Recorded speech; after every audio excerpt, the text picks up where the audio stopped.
Who were the ancient peoples of the world? And what did they know? Egyptology tells us that the pyramids were built around 2500 BC. Is there evidence that the pyramids could be much, much older? Has traditional science been able to explain why the pyramids were built? Or is it a puzzle yet to be decoded?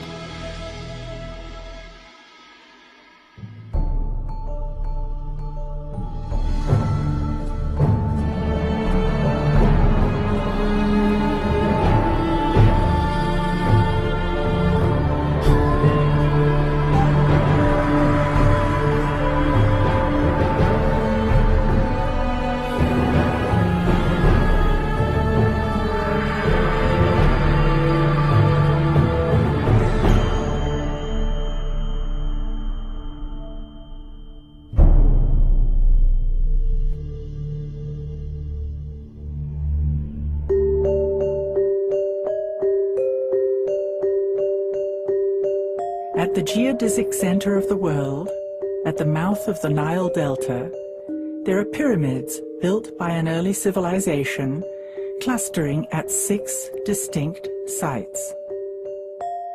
One pyramid is up a mountain. It can be seen from space. Curiously, the inside is open to the air.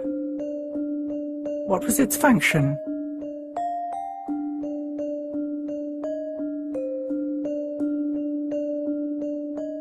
Most people are familiar with the Giza Plateau and the Sphinx, but are not aware of their connection to the other sites. The sites run parallel to the fertile band along the Nile. Some sites are unknown, isolated in the middle of the desert. Other sites are known, but are only partially excavated.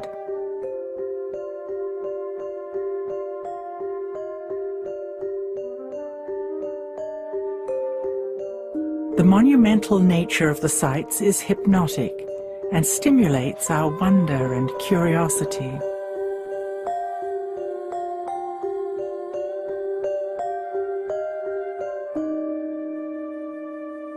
All the sites show evidence of sophisticated engineering, advanced technology, and monumental architecture.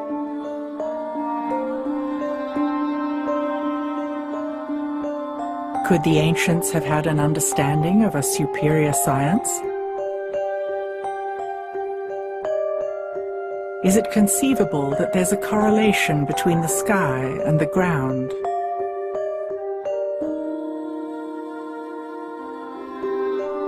Why do we understand so little about the Egyptians?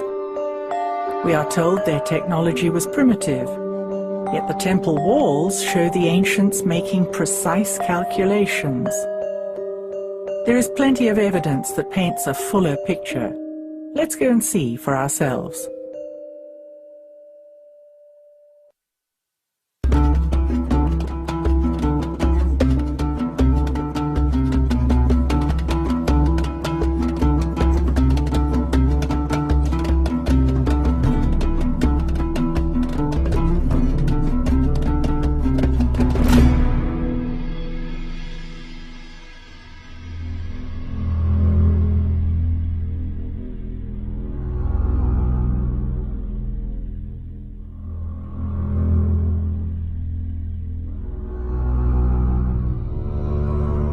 So here we are on location at Abu Raush, which is a fascinating site in that it's up a mountain.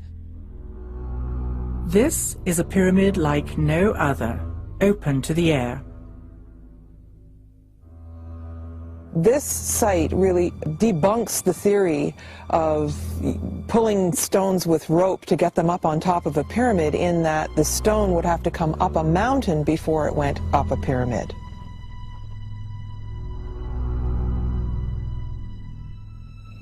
This site is largely isolated and abandoned, and many people don't even know it's here. There's no booth, there's no guard, there's nobody up here. And I think it's meant to be largely forgotten because it really comes head to head with the theory about the way the pyramids were built.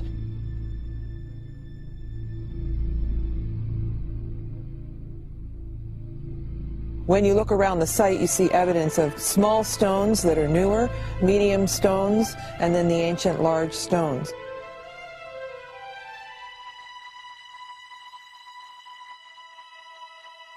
At Abu Raush, we can see evidence of machine tool marks. We know the granite came from distant quarries. The polished, concave slabs of stone could not possibly have been made with chisels. This is not the only example of machine tooling. We're now going to go inside the pyramid. We're walking along this ledge. And what we'll see is there's a passageway here that goes down into the pyramid, even though it's open and exposed. So let's go down.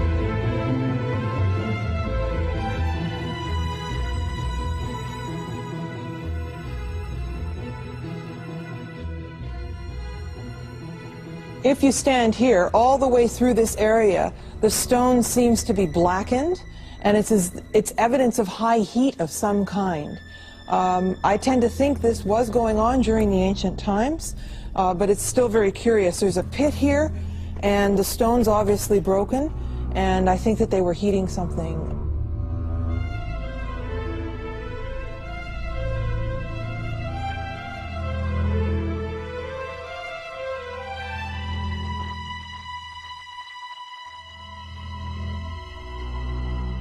This is the northern point of the Band of Peace. It's the top pyramid in a series of 22 pyramids that go from north to south.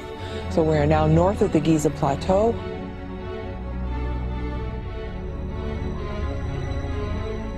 As you can see on this map of the Band of Peace, all these sites trace the shape of the River Nile. A new theory suggests that the Nile once flowed right in front of the pyramids, and the causeways of all the sites touched the river itself. Considering that the Nile is the lifeblood of Egypt, just as rivers all around the world are vital to the cultures living by them, it seems obvious that important sacred structures would be built directly on the river, not 8 miles away from it.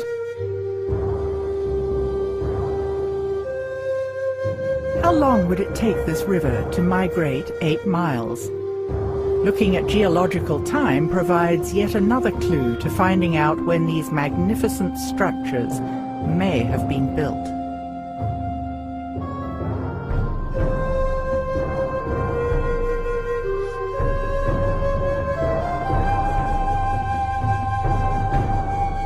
This probably was a seabed, and that the mouth of the Nile started here and that moved along in front of all these pyramids. One of the features of each of the sites in this area is that you can see the pyramids of the next site from the original. From here, the volume of the Great Pyramid and the Second Pyramid look the same. When we get to the next site, we see the volumes are obviously different.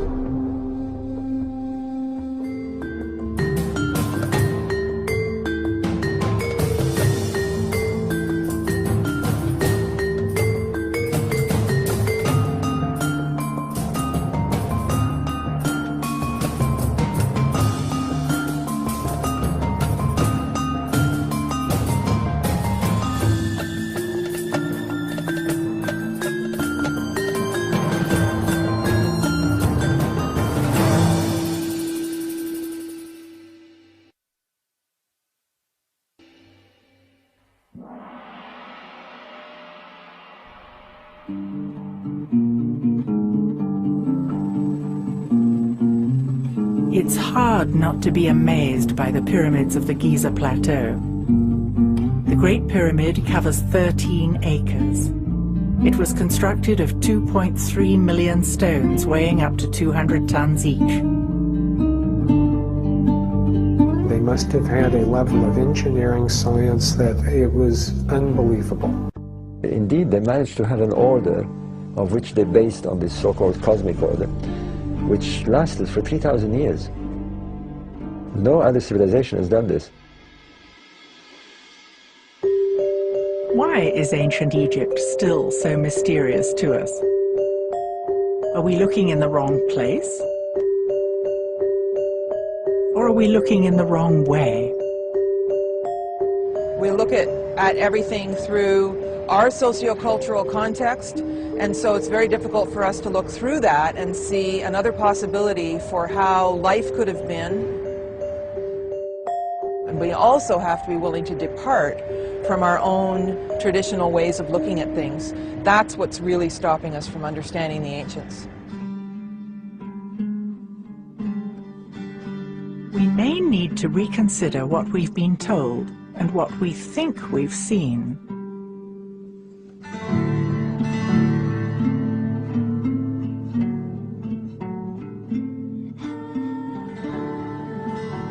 For example, instead of thinking that the Egyptians put the causeway at an angle because the Sphinx was in the way, we could consider another reason.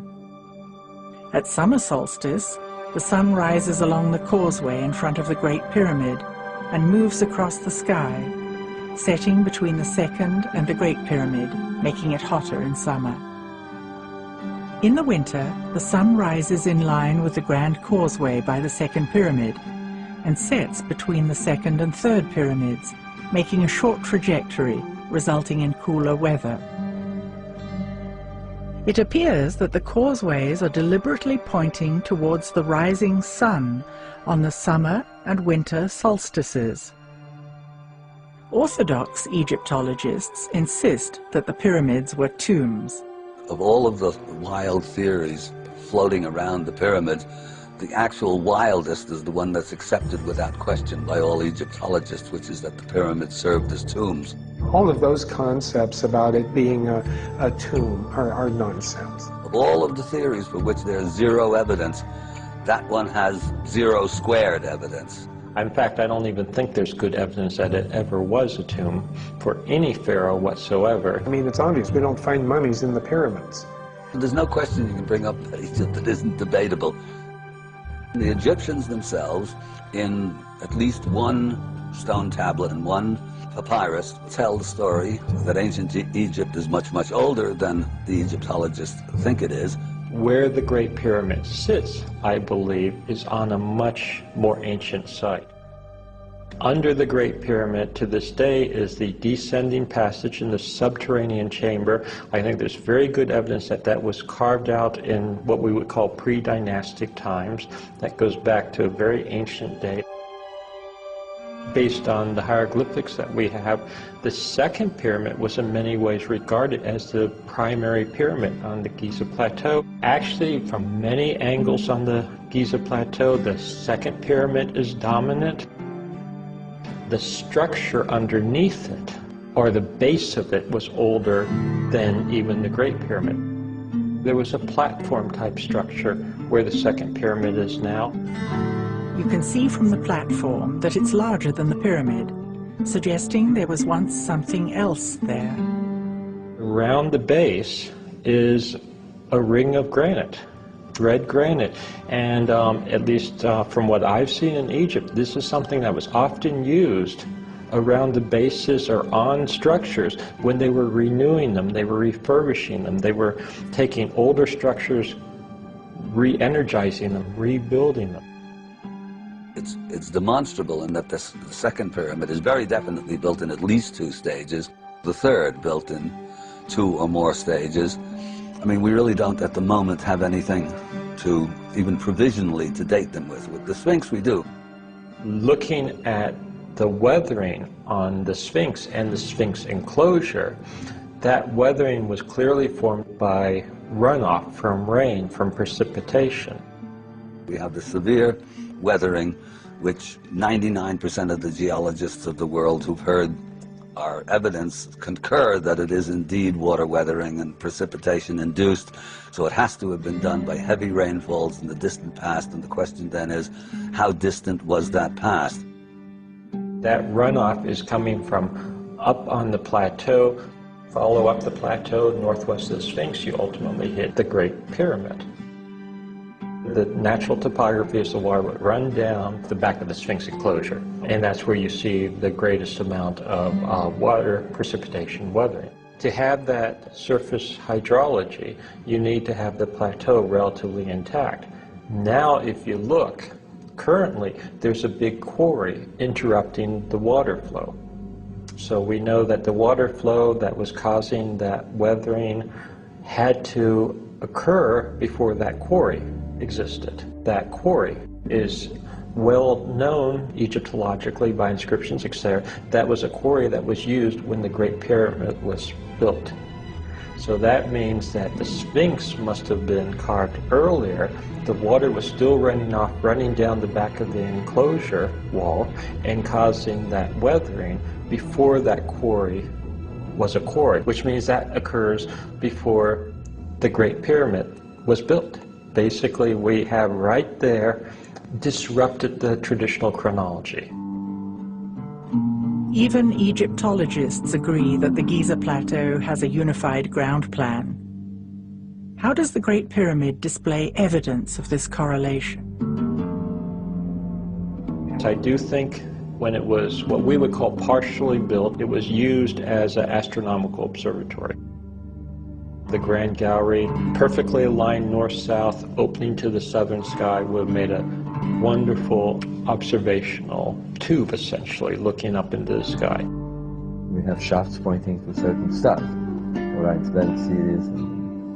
We know the stars because they're mentioned in the text. We therefore can use precession astronomy to place the stars back in alignment with these monuments, in this case the pyramids, for example.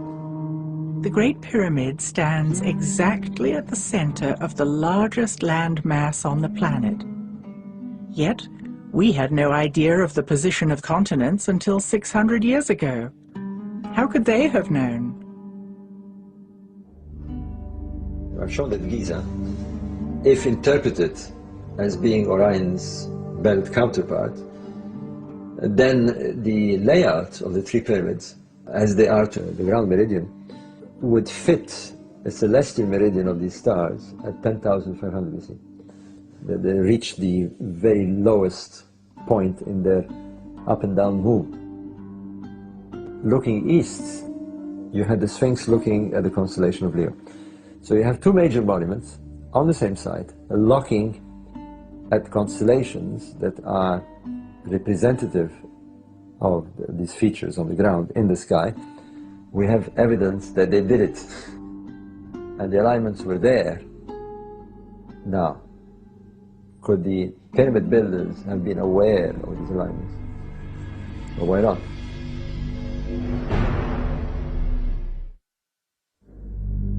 With this evidence, it would seem that it's time to rethink what we've been told.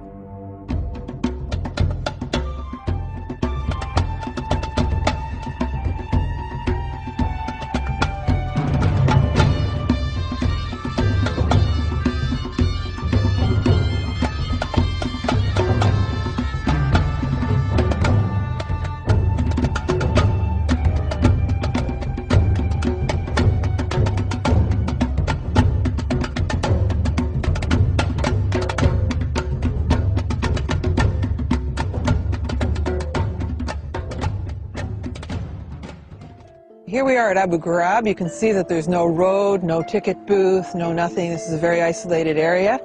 And we're going to walk through a mango grove.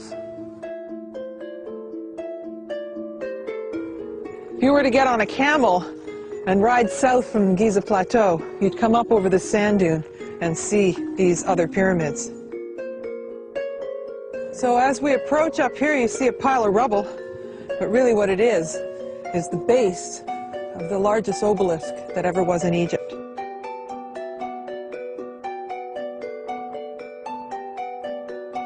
Well, here we come up to the platform of the crystal altar. You can see that it's made of quartz, if you look up close here. These little bits of crystal are coming right off it. And then we have a laser cut 6-foot circle in the middle. No directions.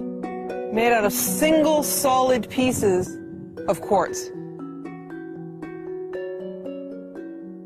So here we have some stone basins that were found by Sir Walter Emery years and years ago, and the Department of Antiquities lined all these up with the idea of maybe bringing them to the museum, and they really didn't know what to call them or what they were, so they just decided to leave them here, and they've been here ever since.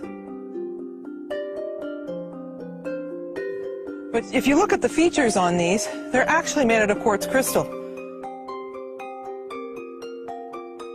We'll look up close at some of the places, but when there's little fragments that break off, it's actually a hunk of quartz. And there are these little holes inside, and they say that they were for animal sacrifices and the blood would drip through. I don't know. I really don't think that's what happened. No one has ever come up with a theory that satisfies me about what they're for. Is there anyone who knows more about this area?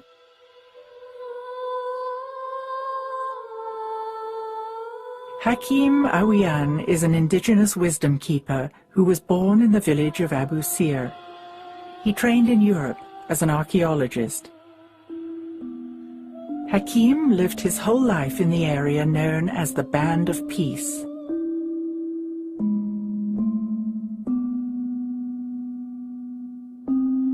The Giza Plateau was his front yard. 1936-37, the Sphinx then was covered with sand up to the neck, and there was my playing yard. There are tunnels. I used to walk in these tunnels. In water, I used to crawl sometime because it's narrow. At Abu Jarab, we have a crystal altar, a round disc in the middle of four, a symbol of Hotep, and the word Hotep means peace and food. This round disc, it's a lid on a shaft about 180 feet deep to the level of the ocean. And that is still running water in there, and you can feel it while you're in the area. These instruments were not found in a line like you see today, it's 9 of them, but they found around the area. And there is still some more to be found. And then we have oldest obelisk located in Egypt. Next to that altar, what's left of the what you call hieroglyph writing, that is Sufi writing. It has the obelisk and the disc of the sun and words saying the heart of the sun. Ibra.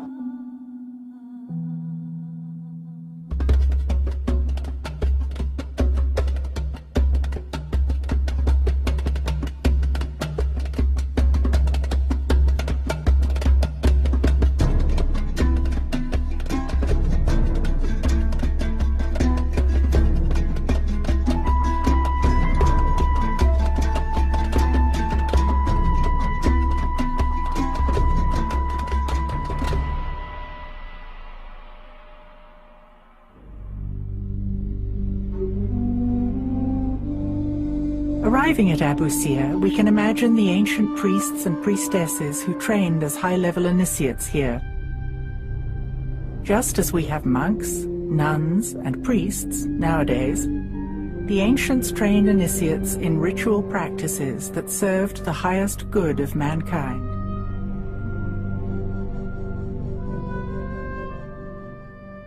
Well, here we are at Abu Sir, and it's very obvious you can see the old riverbed. You can see the pyramids of Saqqara and the pyramids of Giza from here.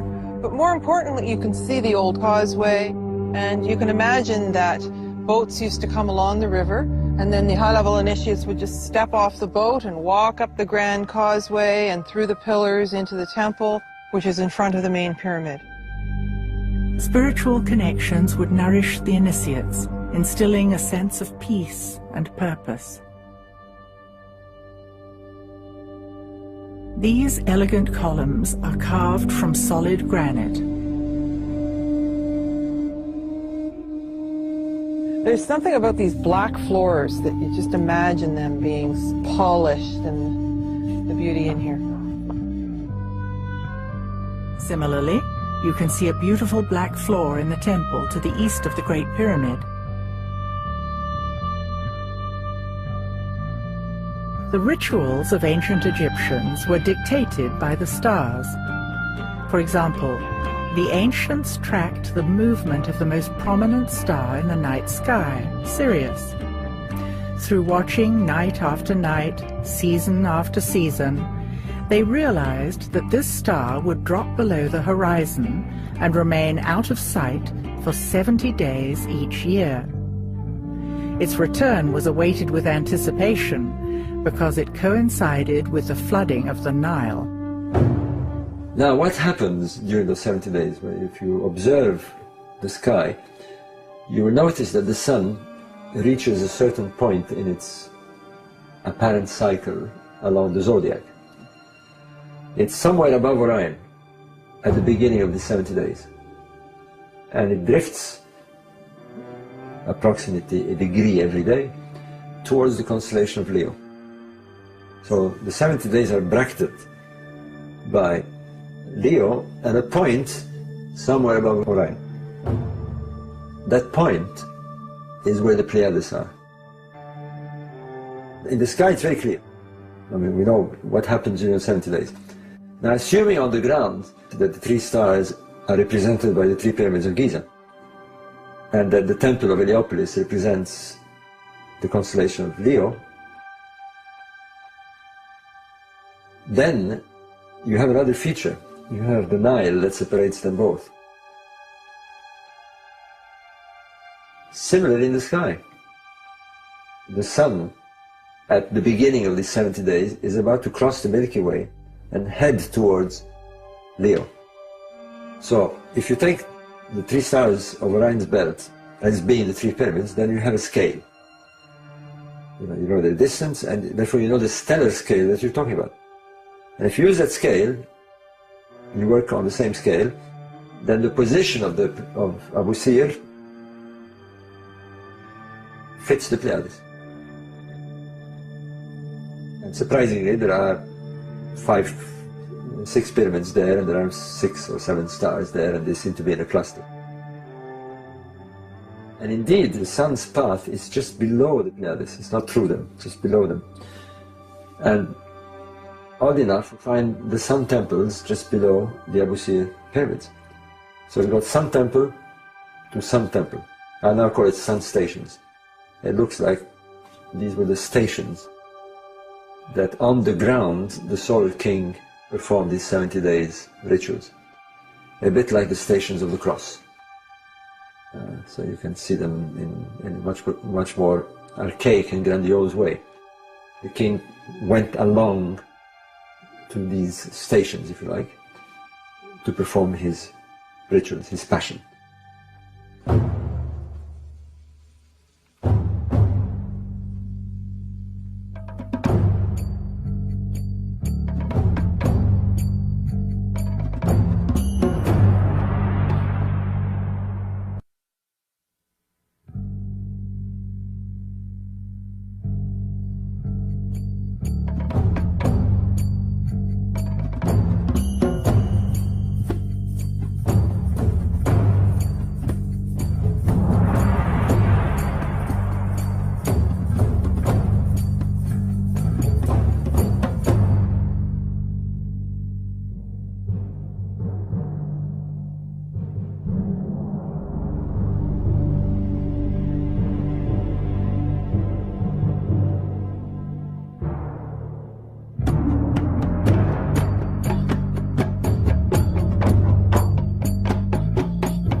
Here we are at Saqqara. This is the famous Step Pyramid of Djoser. Djoser is a title to the king of the third dynasty, 2900 BC, roughly, said the books. The Step Pyramid is located in a big courtyard, much older than the pyramid itself. And you can compare yourself with the same eye. You look at the pyramid and you look at the wall, you can see the difference. These chunks of stone in front of Hakim are quartz crystal. Then it reflects the crystal tile on the ground. This is what's left of it. This had been quarried by the natives in the area in the 17th century. We see the remains of a quartz floor at Giza, in the temple to the east of the second pyramid. Now I'm pointing the jade pillar, which is symbolizing one of the ancient gods, Osiris. And jade is a word we still use to address the older people, like grandmother and grandfather, jade. It goes back to the story of Osiris and his brother Seth, the bad guy, who put Osiris in a coffin, throw him in the ocean. The ocean took him place, Phoenicia, Lebanon today, and there is the cedar tree grows, and the roots of the cedar tree captured this coffin till it has been found by his beloved sister Isis. She cried, her tears touch his body, and they live together again for a short while, short enough to make a baby with the name of Horus. The story of Isis, Osiris, and Horus is fundamental to Egyptian cosmology. Isis is connected to the star Sirius, and Osiris is connected to the constellation of Orion. Horus is their prodigal son. I'm going to take you now to see that hospital, the healing with the sound. Stories about ancient healing techniques were passed down from generation to generation by the elders. Hakim explains how sound played a part in diagnosing and healing patients. That line of construction you see like 3 chambers, it's what's left of the house of the spirit. And it's a healing system with a sound. It's a medical investigation table. And the patient have the right to use either side of the stairs. One on the right, one on the left. So he have to follow, or she have to follow her own antenna to climb up there and choose the point where she stands. Because each point is connected to a cheek chamber. We have 22 of them, 11 on each side, no ceiling. And when you go inside, you can see a niche where the physician put his head in the niche to see what's the matter with his patient laying on this table. And that works with the sound. And the sound, the source is running water in a tunnel underneath here. So it's a big map of tunnels underneath here. Let's consider that the pyramid sites along the Band of Peace are sophisticated harmonic structures, not only mirroring positions of the stars, but designed to replicate harmonic cavities of the human body. It seems that the chambers in the pyramids are harmonically tuned to a specific frequency or musical tone. Sound healing techniques were used to restore the patient's body to the correct harmonic within. This is the view of Abu Sir to the north of Saqqara, and here is the view of Dashur to the south.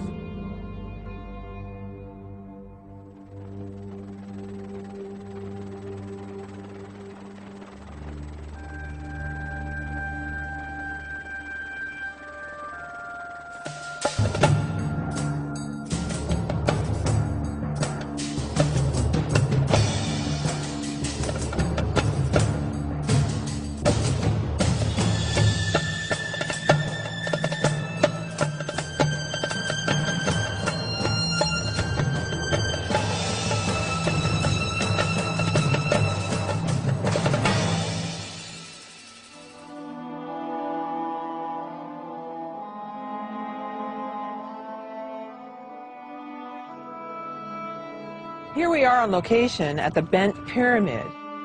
What you'll notice here is that the construction has 2 angles. Traditional Egyptologists will tell you that the Egyptians were practicing building pyramids, and they started building at one angle, then changed their minds partway through.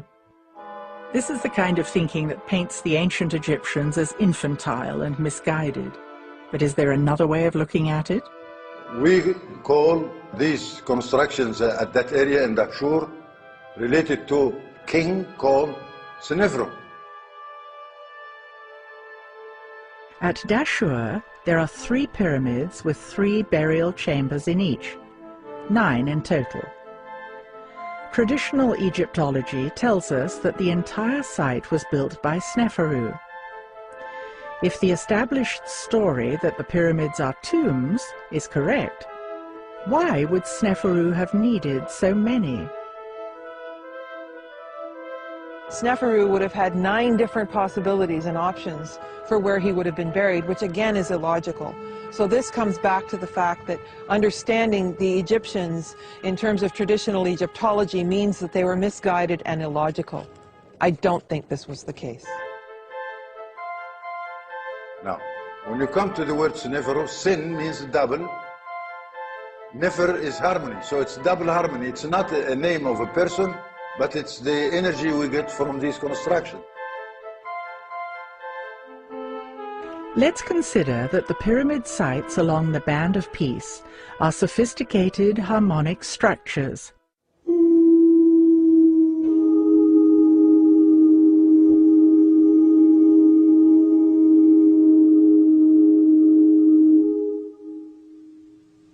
It seems that the chambers in the pyramids were harmonically tuned to different frequencies or musical tones. The big pyramid, it has 2 chambers for 2 different sounds. Each chamber in each pyramid, then, could be exemplifying sound technology with distinct tones, creating huge fields of harmonic resonance.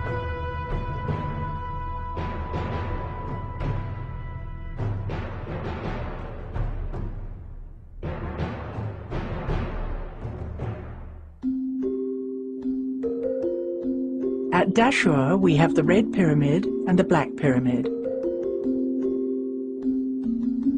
The Bent Pyramid is covered in white Tura limestone.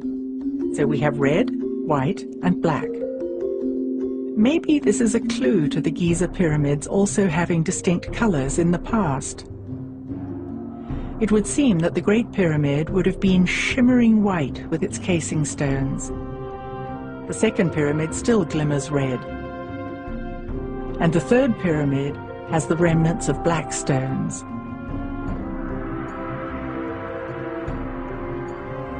This is the old riverbed where the Nile flowed in times past.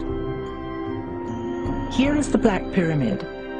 Egyptologists say the pyramid builders were experimenting and they miscalculated, so the pyramid broke apart. Could there be a different explanation? Another pyramid with similar construction, 100 kilometers south of the Band of Peace, is known as the Maidum Pyramid. Today, when you walk around Maidum Pyramid, you'll find out that on the ground is a coat of black color flint. And the evidence is this. When you pick up one of these flints, you see it's black at the top and the bottom is a different color. And there is a catastrophe happening over there. I want you to look at the ground. You can see a coat of smoke affect the flints on the ground. Maidum is not the only place that looks as though there was an explosion. Look at this giant crack in the solid stone of the Red Pyramid.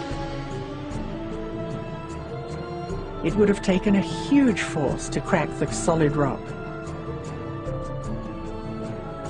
There is a crack in the subterranean chamber in the Great Pyramid. And there is another one in the Grand Gallery. There are weird chemical burns in the Red Pyramid. What could have caused these? Old photos of the King's Chamber in the Great Pyramid show the stone as black. The room was cleaned and restored, and now we can see the walls are pink granite. The granite sarcophagus has a broken corner, and the wall next to it has a giant crack. The granite sarcophagus has a broken corner, and the wall next to it has a giant crack. What kind of force could have caused this? Is the Department of Antiquities erasing evidence under the guise of restoration? Where did we get the history of Egypt? Herodotus was a Greek historian in the 5th century BC. He wrote from his perspective with help from local people, and we have been repeating it ever since. It's a fake story. I want you to know yourself, to wake up, to wake the senses and look carefully what you are looking at. What have you seen of the pyramids today? That's what's left of it. Being abused. People quarry stones from there. Anybody can go and pick up stones and to build a church, mosque, house, palace. It's not taken good care of by our Minister of Culture and Antiquities Department. I have to say this. The story leaves many questions unanswered.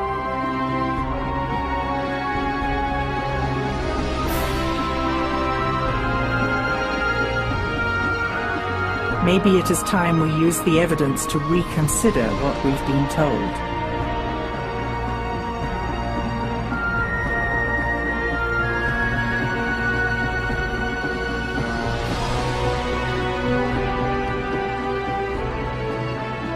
We need to look with fresh eyes and use a different time frame to reconstruct the story of ancient Egypt.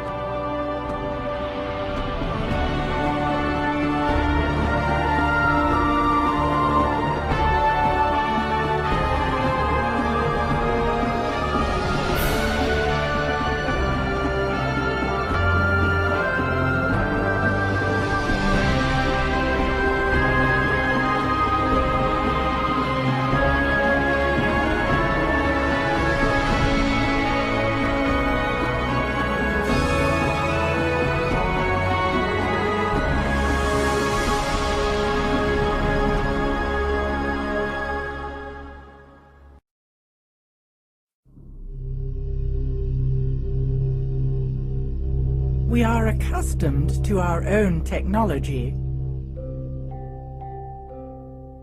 and find it difficult to recognize that the ancients may have had sophisticated technology of their own.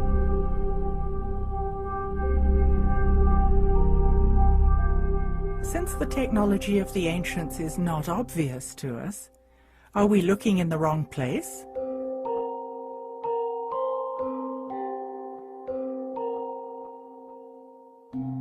Could it be they had power systems, but they were entirely different from ours today?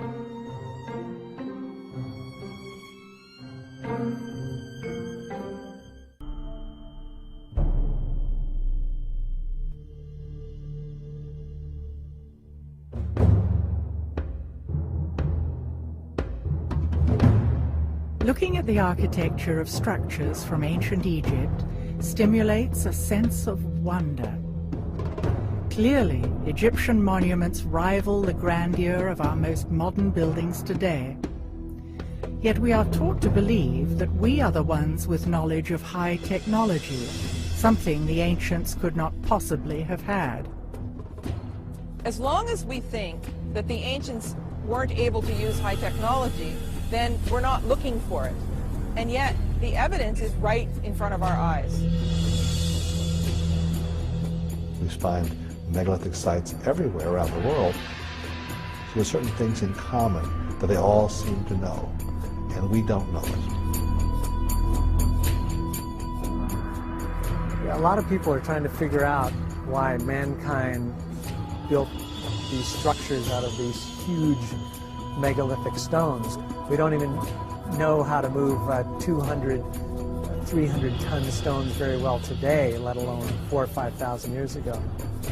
It started looking at megalithic structures from an electromagnetic point of view. And sure enough, I began to find that there were these energies there present in measurable forces.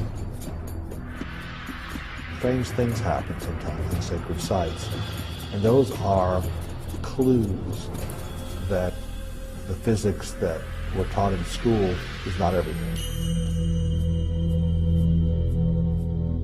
For thousands of years, the pyramids and the Sphinx stood as sentinels on the open desert. Yet, in recent years, a 20-mile wall, 14 feet high, was installed around the enormous site of the Giza Plateau.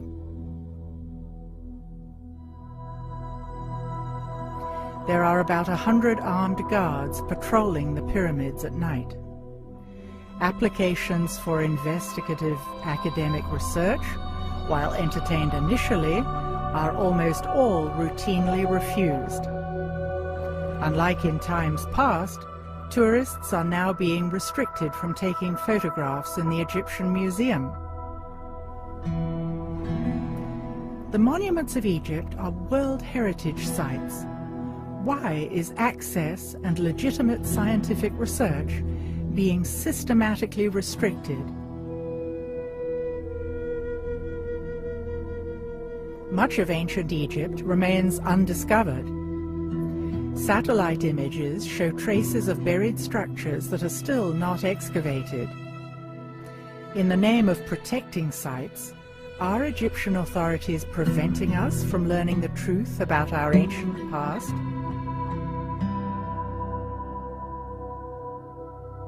Despite strict regulations on what kind of research is allowed, there is still an extraordinary amount of evidence that shows that the ancient Egyptians had knowledge that has been lost.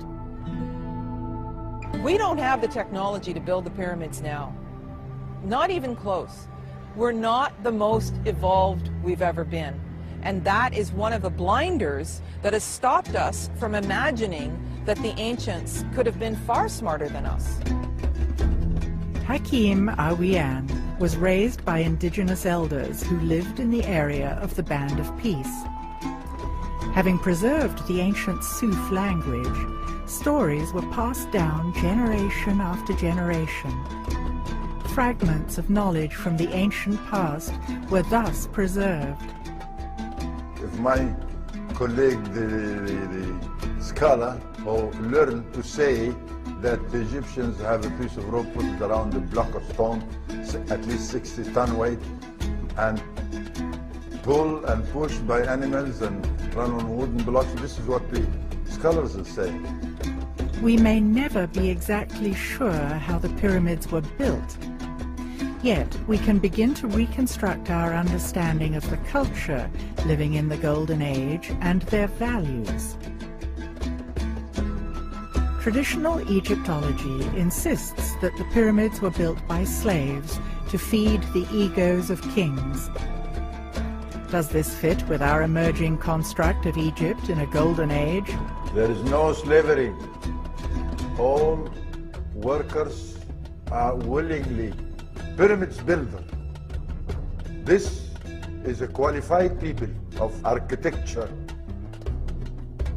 engineers, and they deal with all the power by cutting stones, transfer it, and use it. And that is clear, not only in the pyramids, and in the temple walls, and many places. You can see that clearly. There are clues throughout Egypt that point to knowledge of high technology. A fascinating thing occurred when a chunk of stone recently fell off a lintel at Abydos Temple, and controversial images resembling a helicopter and other advanced-looking vehicles were revealed under the stone. It would seem that the images were covered in the distant past when things were changing politically in Egypt. Nowadays, Egyptian tour guides are explicitly instructed not to point these out to tourists. The Egyptological explanation is that it is multiple hieroglyphs overlapping from distant kings' inscriptions. But, like many things in Egypt, the explanation is still debatable.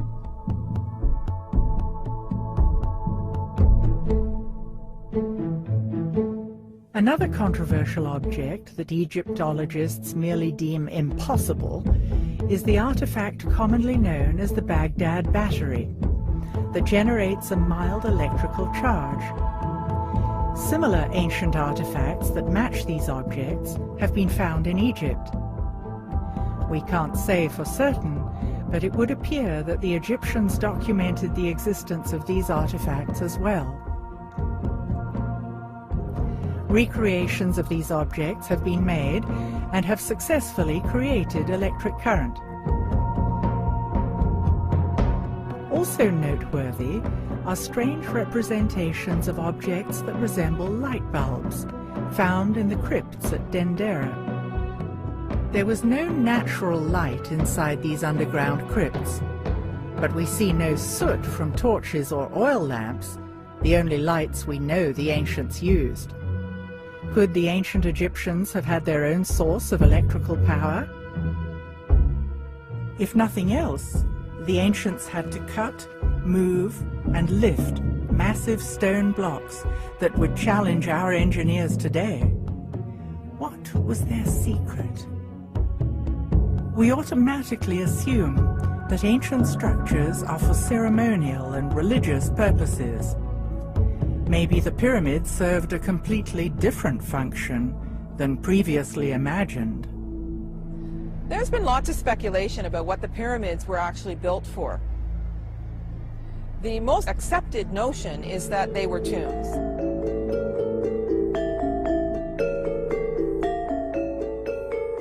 Much more complicated situation with the Great Pyramid than most people understand or most people believe, including a lot of Egyptologists who see it simply as a tomb for the pharaoh Khufu. That idea is childish for the following reason. I mean, it's obvious, we don't find mummies in the... And of course, not finding a single mummy in any of the pyramids doesn't seem to deter the people who think that that's what they were for.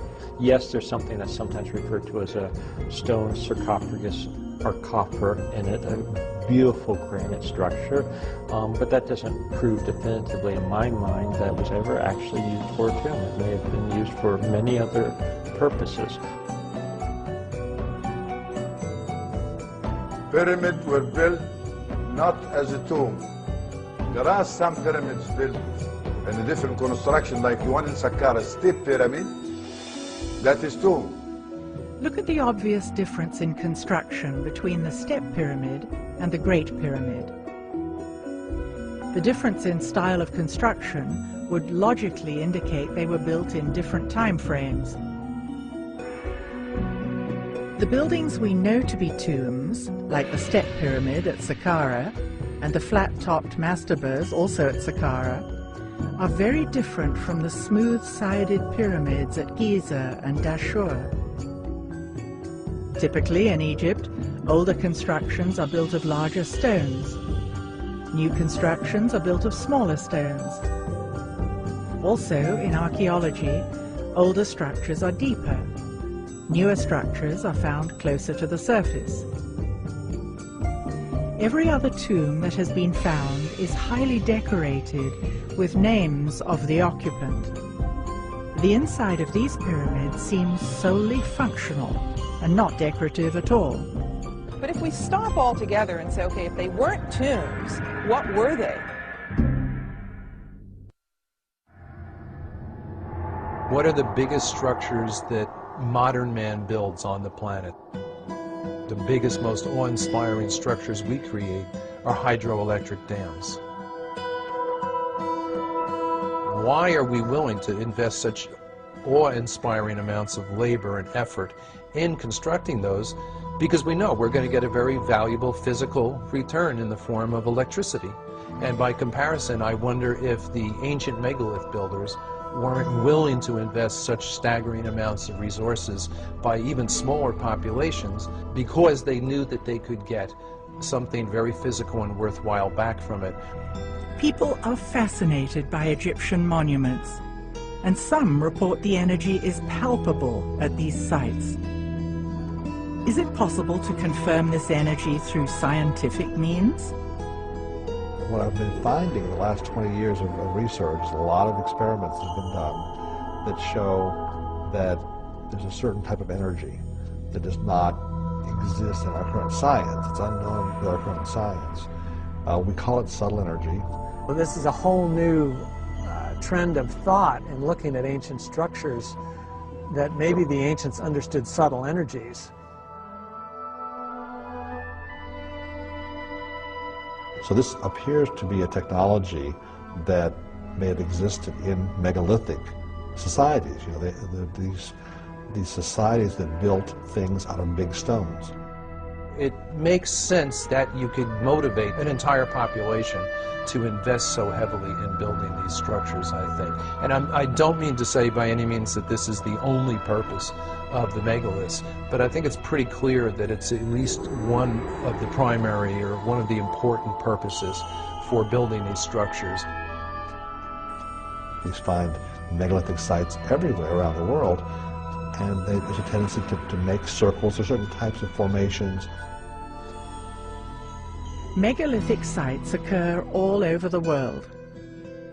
Is their placement random, or does the location of these sites reveal yet another hidden layer of ancient knowledge? One thing I found looking at different megalithic structures over a few continents and numerous places around the world, overwhelmingly these places, the pyramids, the Stonehenges, etc. of the world, were placed on ground where an unusual type of geology naturally concentrates the regular daily natural electromagnetic fluctuations that occur everywhere on the Earth each day. If you go into England, for example, the ley lines that cross England, the Michael Line, which is hundreds of miles long, that crosses England, that carries this energy along that line. It will therefore generate electric currents in the land called telluric currents in the straight geological sense of that word. And those occur everywhere on the planet. We know that this ley energy, this subtle energy, passes along these lines. There are certain special types of geology that will magnify those several-fold. And that's where we found the megalith builders preferred to put their monuments. And typically where lines cross, where you have more than one line intersecting, temples were often built. These are called conductivity discontinuities, which sounds highly technical, but it's merely the place where one area of ground that has a good ability to conduct electricity meets another area of ground that has a lesser ability to conduct these natural electric currents. The Chinese had the same tradition. They call them dragon lines. It was illegal for a commoner to be buried on such a line. A king had to be buried on such a line. They put palaces there. There's a whole series of sacred sites that are always built on lines like this. I want to say in this area about the location of temple. You have to have symbols appear on the ground. When it's seen, then this is the place where people naturally come to get more healthy energy from that spot. You know, energy pumps from the earth.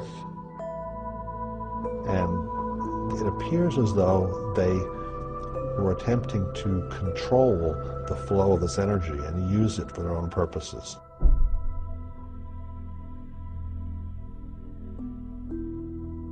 The key hours, unfortunately, are the pre-dawn hours. If you really want to study this, you've got to get up at 3 and get out there very fast. That's because the energy that's involved in these sites, that's really fueling most of it, originates with the daily changes in the Earth's geomagnetic field. It's strongest during the day, weakest at night. And in the hours leading up to dawn, the weaker field lines now come roaring back to closer to full strength very quick. It's the most dramatic time in terms of change of magnetic strength per hour. It's the most dramatic time of the day. And wherever you have a changing magnetic field occurring, you are generating electric current in anything present that will conduct electricity. It's a simple principle of physics known as induction, and it's a universal. Normally, in everyday life, we don't ever see large concentrations of this energy. Normally, it'll show up at, say, mountaintops, at sacred sites. You'll feel a certain calm, a certain peace. Sometimes people in those places report mystical experiences. They'll see into some other dimension, okay? They'll see into some other time. The Chinese have known about this for a long time, and they call it qi. The Hindus, in their ancient texts, call it prana. And the yogis, that maintain a very ancient tradition, use it. It affects a variety of different processes. Electricity and magnetism has a strong effect on that. So it modifies all the other laws of physics. When you look back on how sacred sites were chosen and buildings like the pyramids were constructed, the suspicion arises that they understood quite a bit more about this stuff than we do, and they may have been using it in their engineering. Then the megalith builders designed these structures and then built them in such a way as to further concentrate those energies. So they definitely seem to have known what they were doing. We are not used to things built out of stone being high technology. It is clear that several different kinds of stone from a variety of sources were used to construct Egyptian monuments.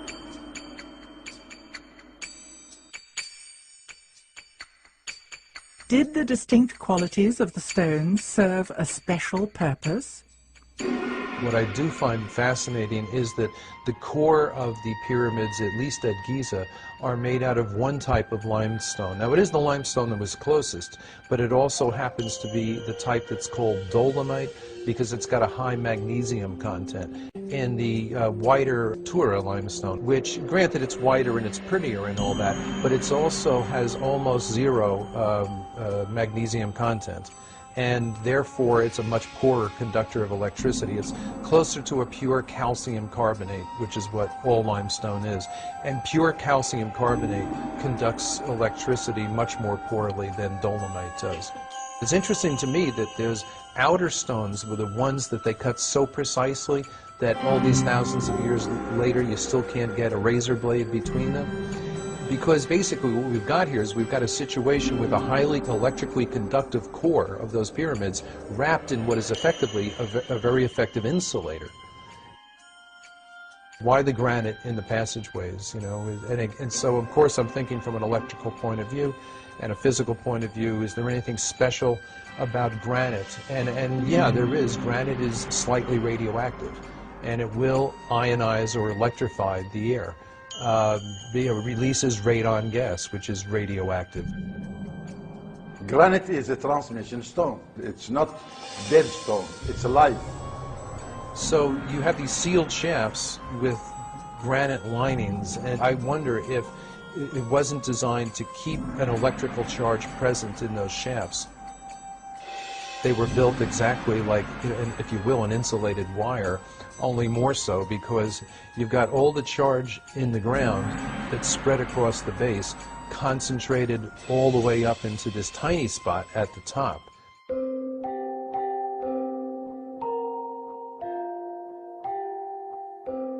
We find similarities in three different constructions. The one at Giza here, Valley Temple, and one at Abydos, and another one abroad in England, the Stonehenge. Same material being constructed with, and same way and same technique. But the construction there, it's built in addition to have the water, because it's water bed. It's a huge water bed, and it's still working, still producing water. In Egypt, you do have a similar situation to England in that you have limestone aquifers under the monuments. An aquifer is an underground layer of porous, water-bearing rock. Water flows through the aquifers as rainfall, Or when rivers and lakes flood, the water drains into them. And movement of water through limestone or chalk aquifers is known to produce electrical charge by two different processes that are self-reinforcing. And I've personally measured this for a week at a stretch at Silbury Hill in England, for example. Before and after thunderstorms, as the water is sinking into the ground, we measured the increase in ground current, the change in the magnetic field as that happened, etc. And in Egypt, you had the Nile crashing, dropping every year and then flooding again. And that movement of water up and down through the layers of limestone would generate electrical charge. Flowing water generates at least a mild electrical charge, which means it generates an electric current, which means it generates a magnetic field as well. So if you were looking to give an electrical charge, a little boost to, say, a mound or something like that, it makes a lot of sense to have it at a minimum running water. And in fact, at Tiwanaku on the south shore of Lake Titicaca, their biggest monument, the Akapana Pyramid, was terraced in such a way as to have the water come down in waterfalls that alternated outside the pyramid, inside the pyramid. But that kind of falling water generates enough electric charge that one of the common school physics experiments is you can, in your own sink at home, if you can divide the stream of water coming out of your faucet into two separate streams, you can take a little LED indicator light and put it between the streams, and it'll generate enough electricity that maybe every 20 seconds or so the light bulb will come on. And then the question is, did some of those layers of limestone run up the Giza Plateau? And they did. And they did, come up to the surface underneath where some of the pyramids are located. The idea would be that it would be the rising and falling of the Nile that would produce this electric ground current by moving through the different layers of the limestone aquifer. And when there was a dip, say, in that supply, maybe that's when the ionized air in the granite shafts and galleries could help keep the process going, if you will. I tend to wonder if the electrified shafts might not have been able to act in a similar fashion to your car battery when you come to a stoplight. Normally, your battery is not being used when you're driving your car. The alternator provides all the juice. But when you stop and that alternator is turning very weakly, that's when you want the battery there to keep everything going so your engine doesn't cut out.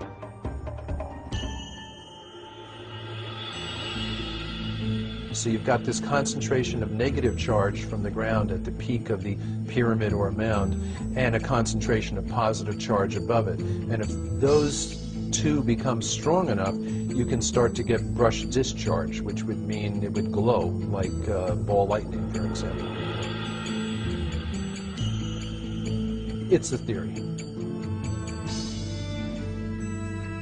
Why in the Great Pyramid is there no frescoes, there's nothing, no decorations at all? Now, some people have proposed the idea that the pyramids are actually energy machines. And so I liken this to the fact, like, you wouldn't put a decoration inside your oven. I was talking with a woman who had spent some time in the Great Pyramid, and her comment was, it felt like I was in a machine. She said it was not like this, oh, it's a wonderful shrine. She said it felt very functional. In fact, she made a comment that I actually think is probably right on. She said, I felt as if I wouldn't have wanted to be in here when it was running.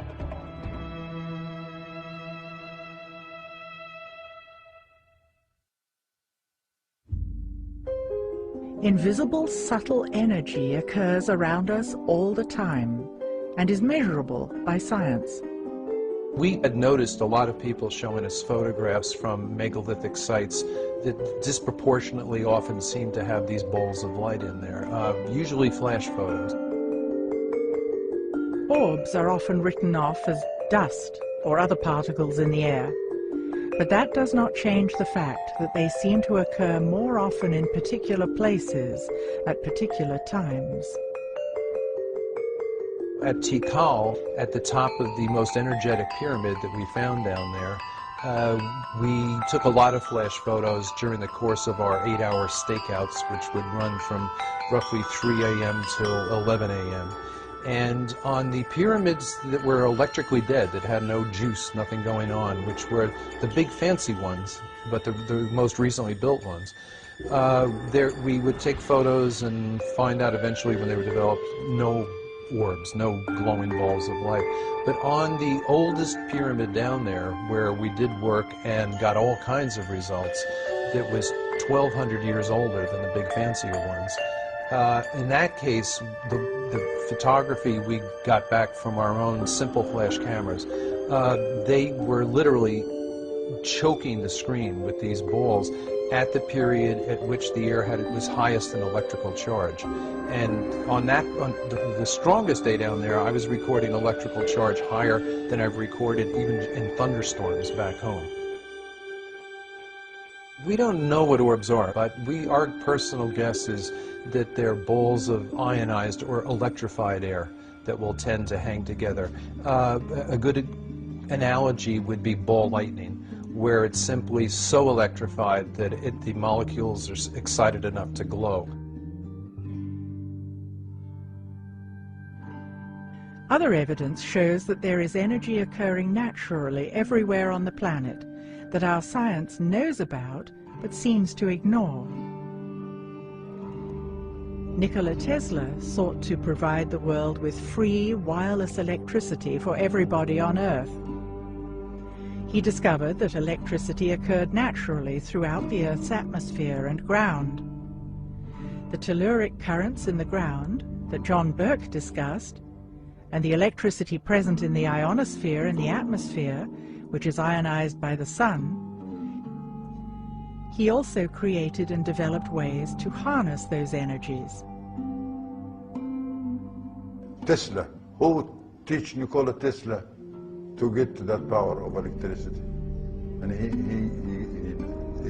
he didn't invent it, it's already there, but he know how to use it. And not only that, he did not take an advantage like Mr. Edison. Tesla wanted to harness the natural energy that exists everywhere on Earth and make it free to the public.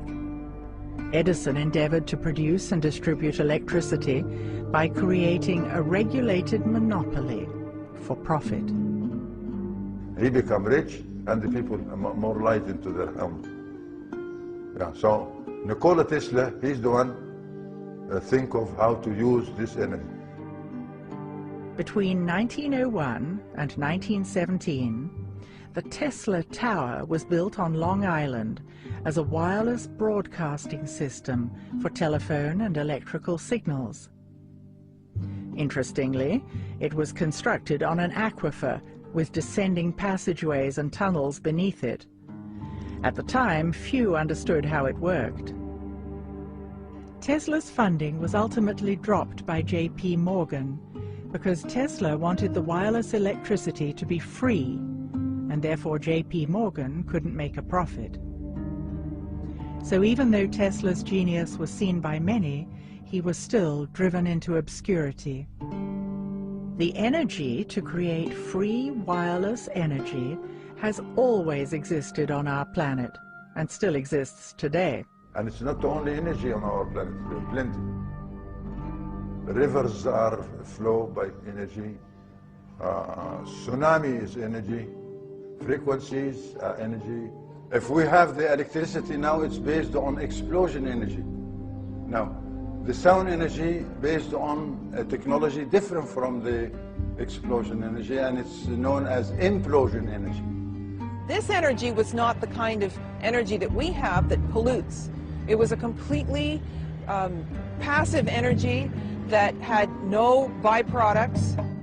The energy we use today is generated by combustion and is non-renewable. It is called explosion energy and leaves exhaust and pollution. Our system all over the planet today is based on the explosion energy. That's why the petrol is too expensive. In contrast, implosion energy, like solar panels and wind power, is clean and renewable. we are beginning to realize that we need sustainable energy. Implosion energy, very simple. All what you need is the beam of the sun on a running water. Not just running in a straight line, but in a zigzag. And that you find all the tunnels are in a zigzag form for such a purpose. In addition to the limestone aquifers underneath the pyramids, there is evidence of a network of man-made tunnels. As a boy, when I'm living in my house, which is a few hundred yards away from the nose of what we call the Sphinx Tefnuti, this was my playing yard, and I know tunnels. I walked in these tunnels, I swim in these tunnels, I crawl in these tunnels, and I know that this is one way of creating energy.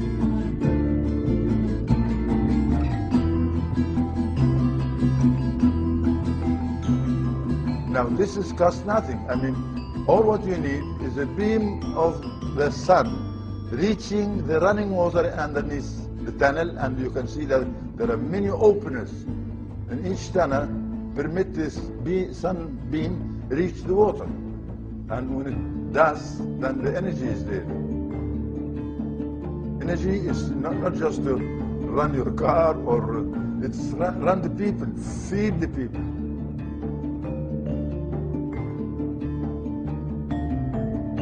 If the pyramid fields of the Band of Peace and the network of underground tunnels are still there, why don't they generate energy the way they used to?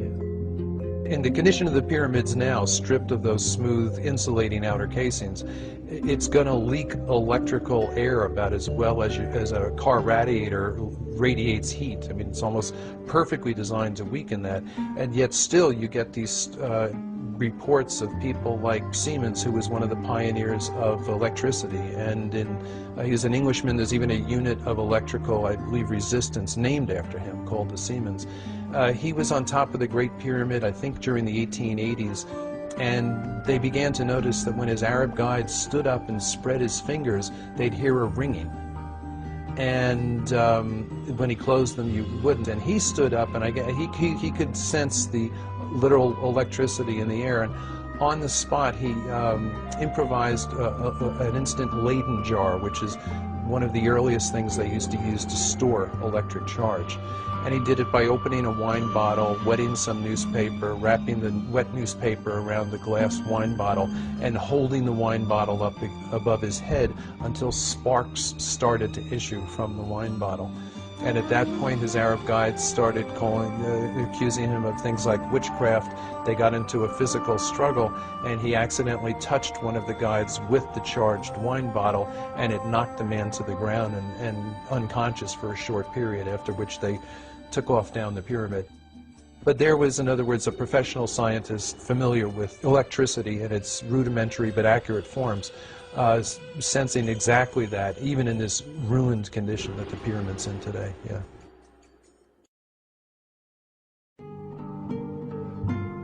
If you come to the Egyptian Museum, there is an item over there known as the schist disc, found by Dr. Walter Emery, and he said, or he thinks that it could be a vase for a lotus flower. No. The schist disc was found at Saqqara in a burial chamber that no one is allowed to visit. Other goods found in the chamber were simple ropes, pottery, and grains. The disc shows clear evidence of sophisticated technology in the way it was built, and it seems out of context with the rest of the grave goods. Is this the original context for this artifact? Or is it possible that it has had a long journey over the last several millennia, and this just happened to be its final resting place? Look at this hollow stone tube. It looks as though the schist disc could fit over it. It would take sophisticated instruments to shape the tube so precisely.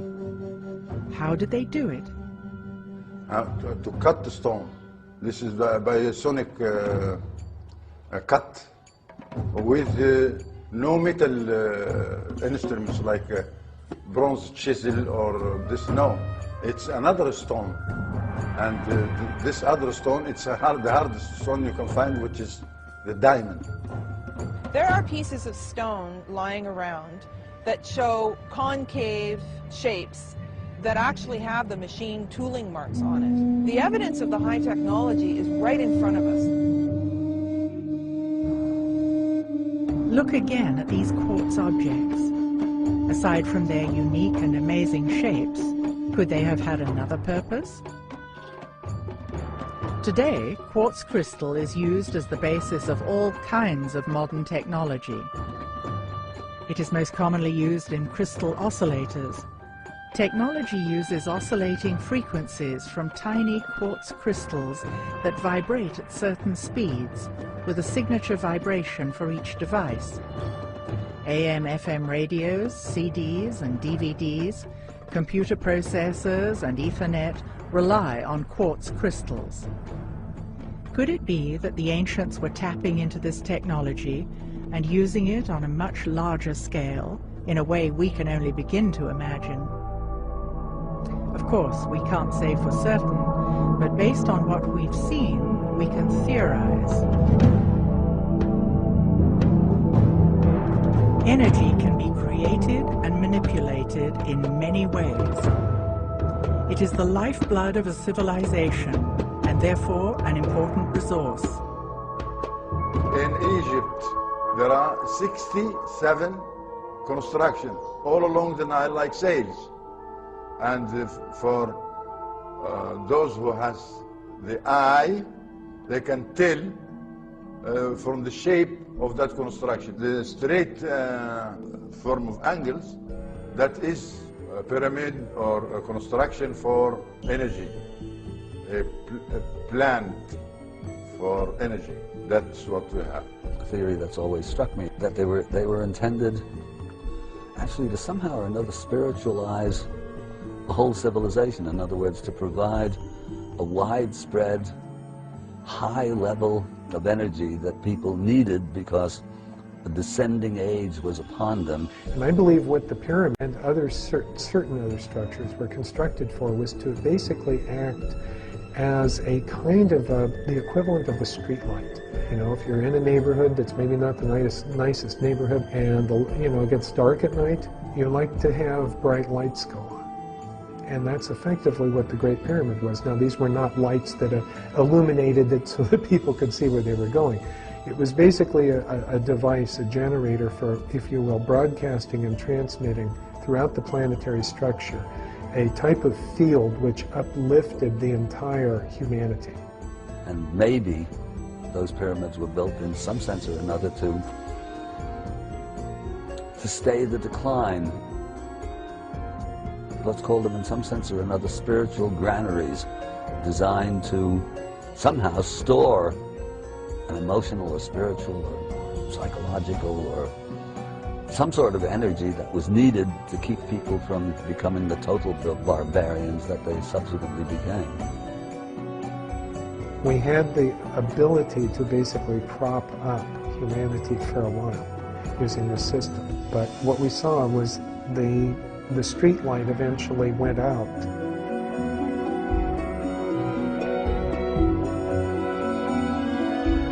The original knowledge got lost, and the later builders were building them out of ego. They were monuments to the king, if you will, but they were no longer engines that could help feed their people. Catastrophes around the world damaged, or if you will, decommissioned some of these sites.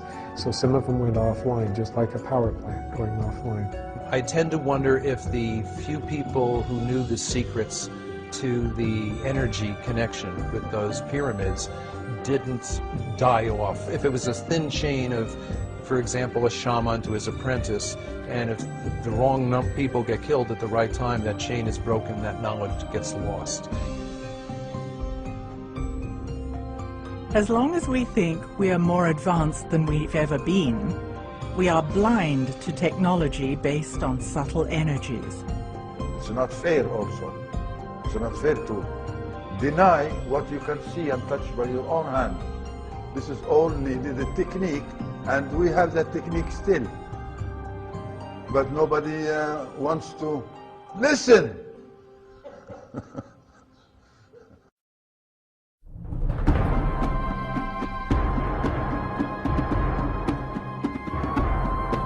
Why were the ancients so interested in the motion of the stars? Why was cosmology sacred to the ancients? Pondering the history of ancient Egypt, we typically think of the mysteries of the pyramids and the grandeur of the temples. But where did it all start? Do we know how long ago the ancients began tracking the stars? Could there be lost worlds buried beneath the sands?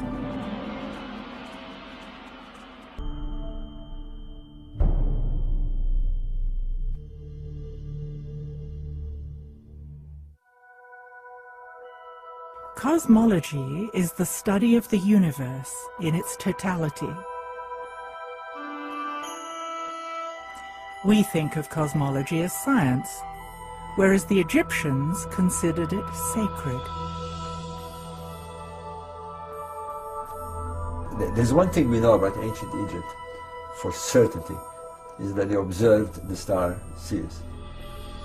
And we are sure when they speak of that star. Everything that comes out of the ancient world has to have a spiritual and metaphysical base. The ancients, and the ancient Egyptians in particular, but probably ancient civilizations more generally, saw themselves, humanity, us, as tied in with the bigger environment, the cosmos, the bigger picture. They built monuments and they aligned them. But what for, and do their belief systems have validity today? If we want to decode Egyptian symbolism, we should look for clues in the ancient language that Hakim learned as a child from his elders, living along the Band of Peace. Looking at the many images left by the Egyptians, we have assumed that they were obsessed with death. Turning to the ancient Suf language, however, we learn that they didn't even have a word for death. They called it westing. We have no word of death in our culture. No word death. And to express this operation of death, we say westing. Going towards west, like the sun rises from the east, and it's westing. So there is no word of death here. We believe in resurrection. If the sun sets in the west, the resurrection happens in the next day when the sun rises in the next day. So the deceased believe that it's just like the sun. The Egyptians obviously had a very different worldview from ours today. They believed in the afterlife and the soul's immortality. Was it possible at all that they had found some sort of science of immortality, for example, we call it? As crazy as it may seem, they seem to be very, very convinced that they knew how to send the king to his cosmic world. Those stellar gods, of whom the king believed that he himself would become one stellar god after his death, constructed monuments and performed rituals that mimic the events that they saw in the sky. It sounds against all the tenets of our scientific beliefs, but we have to see why they were so convinced. The ancient Egyptians perceived the land as a cosmic environment, that it followed the activities of the sky because they believed them to be running in parallel. And they had reasons to believe that. One of the main reasons was the cycles of the Nile. The Nile was the lifeblood of Egypt, and it performed a cycle which followed the cycle of the sun and the stars. It's not surprising at all that they associated the reappearance of the stars with the rebirth of the Nile. Essentially, this star religion, if you like, boiled down to one important aspect, that it somehow could help the king become a spiritual being and return to the cosmic world in a specific place with Orion and so forth. How they thought they were going to do it is by looking very, very carefully at what happened to the stars. And the stars perform an annual cycle. But those of Sirius and Orion give us a curious cycle in that they disappear, or they appear to disappear. But if you watch a star over the course of the year, you'll find that there comes a time when it is very low in the west at time of sunset. So the sun sets, and as it gets dark, the star appears just for a few seconds over the west. If you come the next day, you will not see that star. And for 70 days or so, the star has gone. It seems to have gone under the earth. But after those 70 days, it appears by this time at dawn, rising just before the sun, which we call the heliacal rising, whereas the Egyptians call it the rebirth of the star. So in their mind, something happened. In their mind, the star went in the underworld, stayed in the underworld for 70 days, and then by magic popped up again, was reborn again in the east. That's the period text. The period texts mimic this site. At the ancient site of Saqqara, we find the pyramid texts, the oldest known religious texts in the world. Covering the inner walls of these small pyramids are thousands of hieroglyphs showing knowledge of celestial mechanics and cycles of time.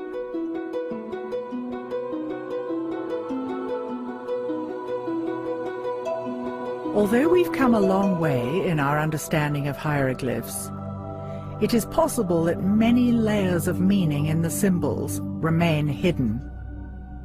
Until now. When we approach hieroglyphics, we do so from our own point of view, and we assume that the letters of our alphabet correspond with certain hieroglyphs. There are 4,000 Egyptian hieroglyphs, but only 26 letters.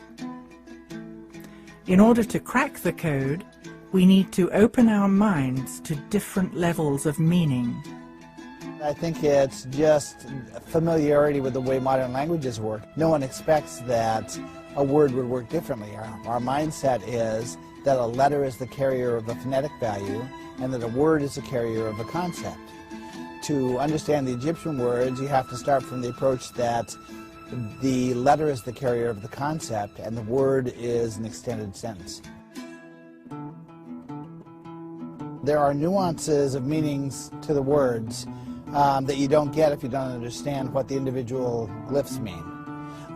For instance, there's an Egyptian word that is translated as diving duck, but when you read the glyphs it really reads pool of water, place of diving duck.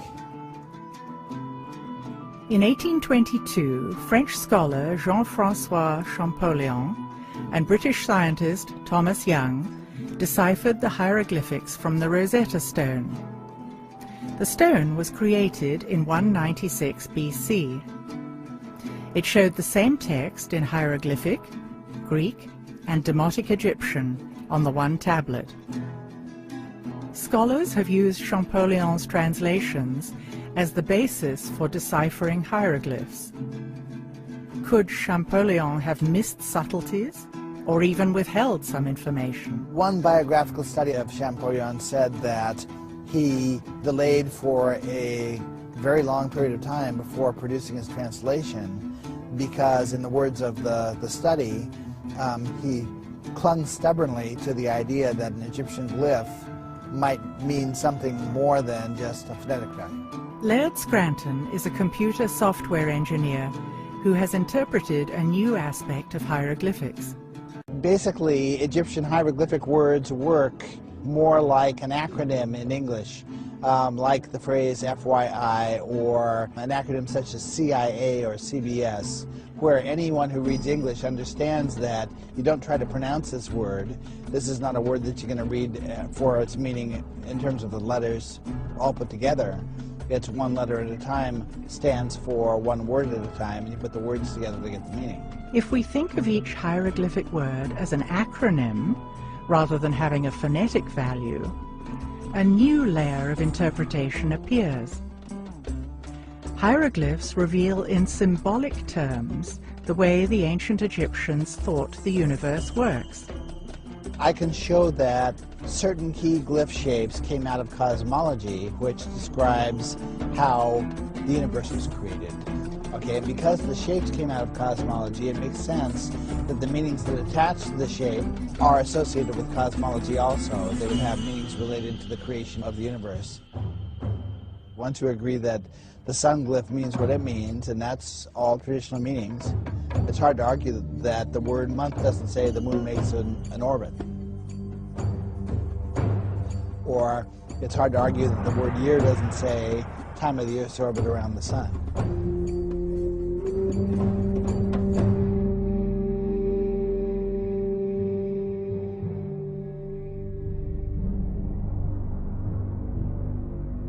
The ancient Egyptians were almost obsessive keepers of records. And one thing that they observed most was the celestial objects. We'd expect them to pay attention and record.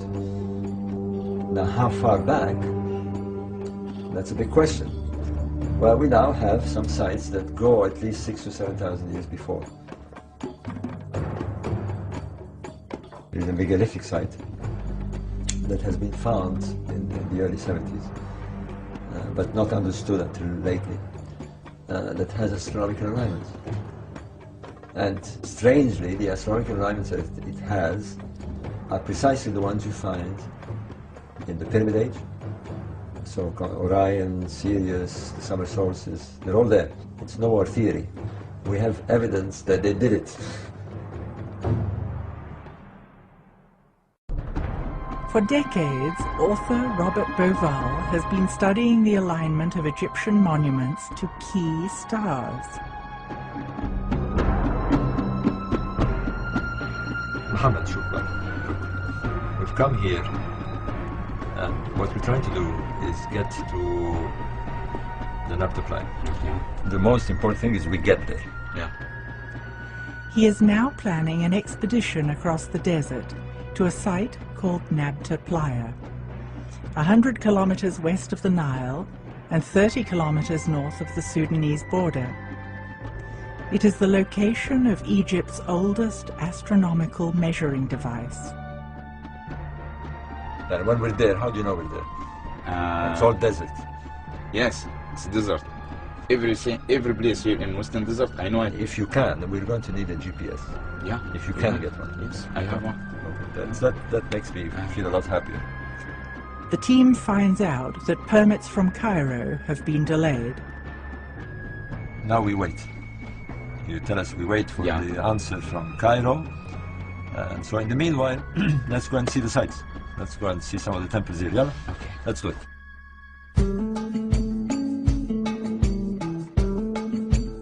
The key to decoding Egypt is in the alignments of the temples, which changed in different epochs to match the majestic drift of the procession of the stars. We're now here at the Karnak temple in Luxor. On this wall we can see the ritual of the stretching of the cord. On the right-hand side is the goddess Seshat, represented by a priestess, holding a rod and a mallet. And on the other side is the pharaoh. There's a cord looping between them, and what they're doing is that they're aligning the monument to the stars. We know from inscriptions at the Temple of Karnak that they aligned monuments with the circumpolar stars, principally the Big Dipper. They also align to the stars of Orion, very similarly to what we also have at Nabta. The Karnak temple, the very center of Egyptian religious activity, is aligned to the sunrise at the winter solstice. So as we look down the axis this way, on the winter solstice the sun will rise along the axis. And in the summer solstice, it will be aligned to the sunset of the summer. So as we have at the Nabta Playa, in the circle of the calendrical circle where there is the summer solstice alignment. Here we have another example of this similar alignment 3,000 years later. On the expedition into the open desert, Robert Bauval hopes to see for himself that these alignments exist in the remote region of Nabta Playa. The team prepares by mapping a route they will access via GPS. Jeeps are equipped with supplies for the dangerous journey.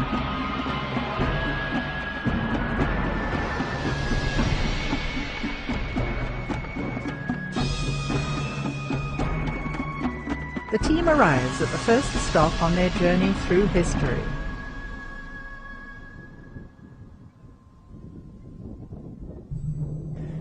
In the heart of the El Khaga oasis lies a Christian settlement dating back to the 3rd century AD. Original paint graces the ceiling of the chapel, telling the stories of Adam and Eve. What is important here is that at Nabta we have a settlement that is 6,000 BC at least. And here we have a settlement, a Roman settlement, which is of the 1st, 2nd century. Surely the people here were aware of some sort of origins in the desert. They must have moved around here. They're only 300 kilometers away. And this is the big work that anthropologists have to get into, cultural anthropologists, people who understand how to look for clues within a lost culture. We're looking for a lost culture that could be the origins of our civilization. That's what we're talking about here.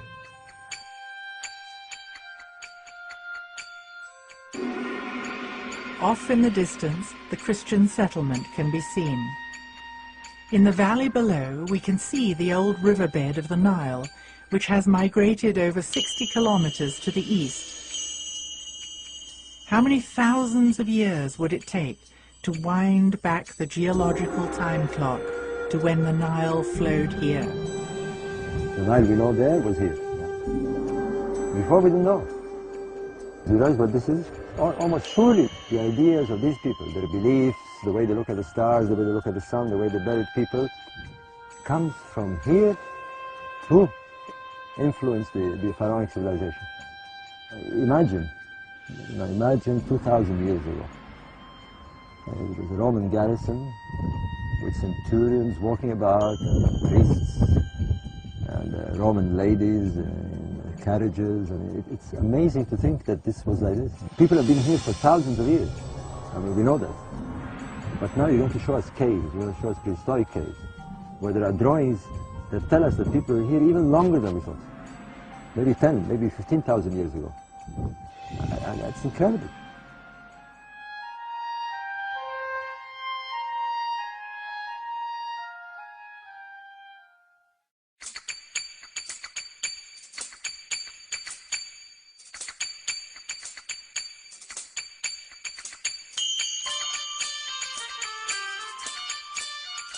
Now we're on a 30, 40 meter high dune, right in the middle of the path of the road. The old road, as you can see, I mean, it's quite amazing. The old road actually strikes a dune. This is a new dune. It's been formed, well, in the last 30 years or so. It shows you how the sand moves fast. The team tests the jeeps in the open desert by heading off to an ancient desert monastery.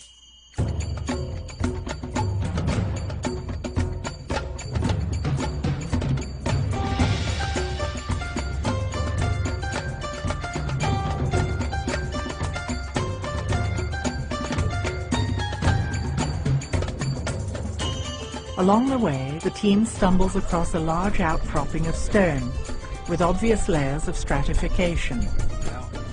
The guide tells the team that the area is an ancient ocean bed. There's water like ripples, and seashells are still embedded in the hard rock, indicating a vast change in geology and climate over the past several thousand years. It's probably petrified timber, this on a much later period, but you can see the shells here. The shell is encrusted.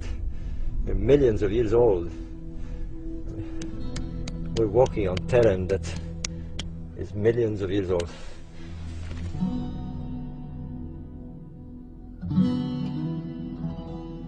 The western desert today is rainless, but in the past it received as much as 500 millimeters of precipitation per year. There were permanent lakes, large springs, and seasonal streams. The most recent wet period was between 130,000 and 70,000 years ago. Then it was thornbrush, savanna. At that time, the area supported many large animals, gazelles, giraffes, buffalo, camels, and antelopes.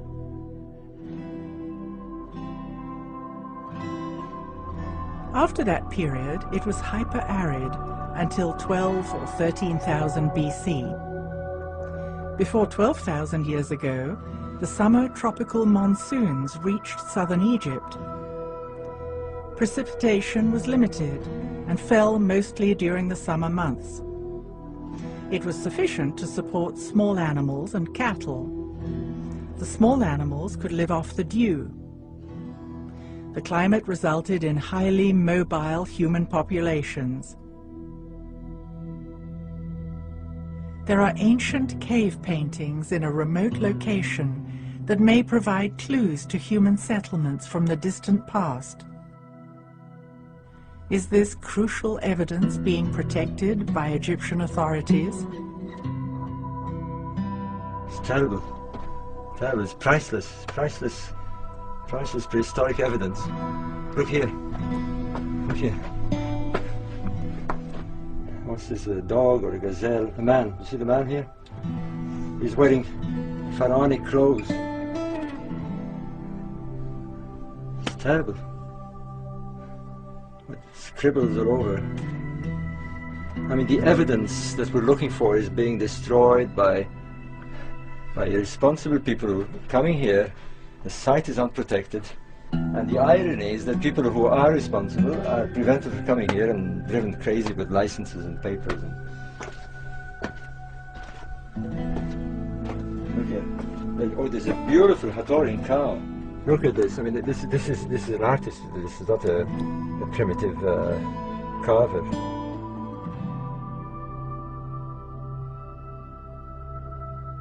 Pre-dynastic Egyptian belief systems originated with cattle cults linked to the Nile. A cow was seen as the mother of the sun.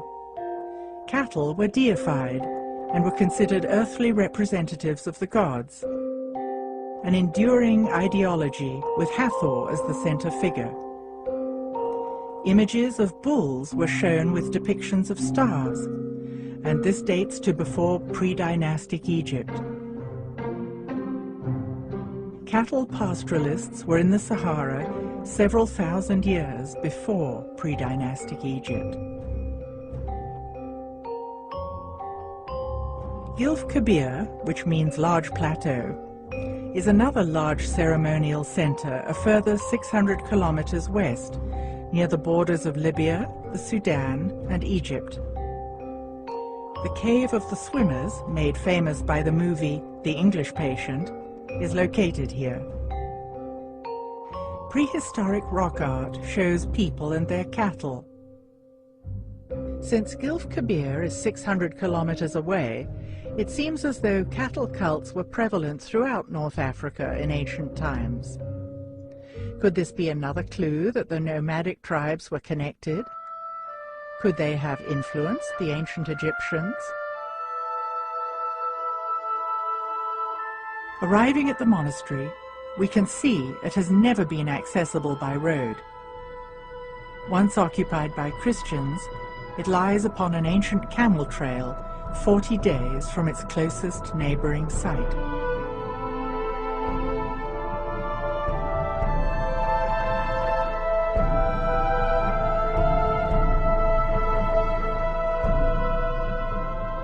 It still shows evidence of having been an oasis, with a huge acacia tree that is more than 800 years old. The team has a picnic on a carpet of yellow acacia flowers. This is a wonderful oasis. I mean, I'm really pleased. We tested the cars, everything's working fine. You know, the drivers are fine. And it was a good idea to come and rest here. I needed the rest because after all these tents of waiting for the permits, everything is ready, the permits are ready. Yeah, but you must be to leaving now this place to go to the hotel and stay overnight, and we start tomorrow up early at 3 a.m. morning. I'm ready, I'm ready. Yes, I know you're ready, but you don't know. It's a hard way to arrive to Abu Simbel. Let's do it. Let's do it. We wait a long time. Let's do it. Let's have a good night's sleep.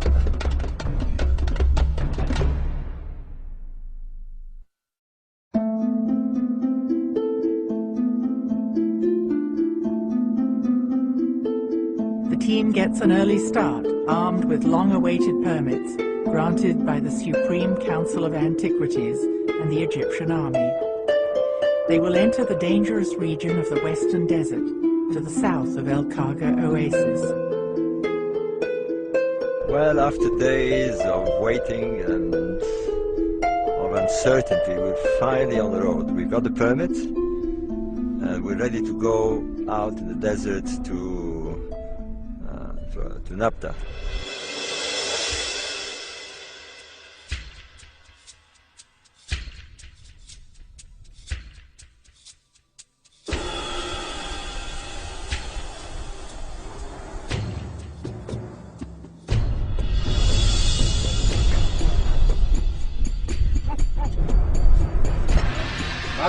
انت نفك الثانيه يا وليد يعني مصيبه زي دي.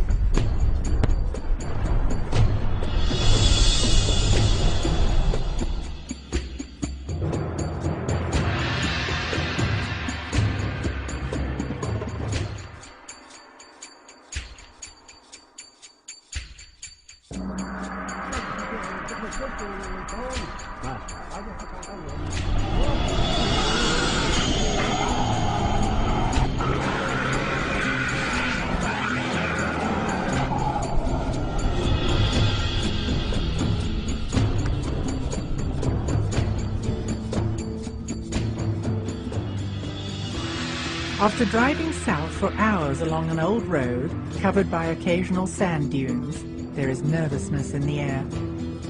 The team will be traveling blind in the open desert for the last part of the journey, relying solely on GPS equipment to locate the ancient site of Nabta Playa. Yeah, about... this is very good. This is very tough. 3 kilometers. No. I'm sure.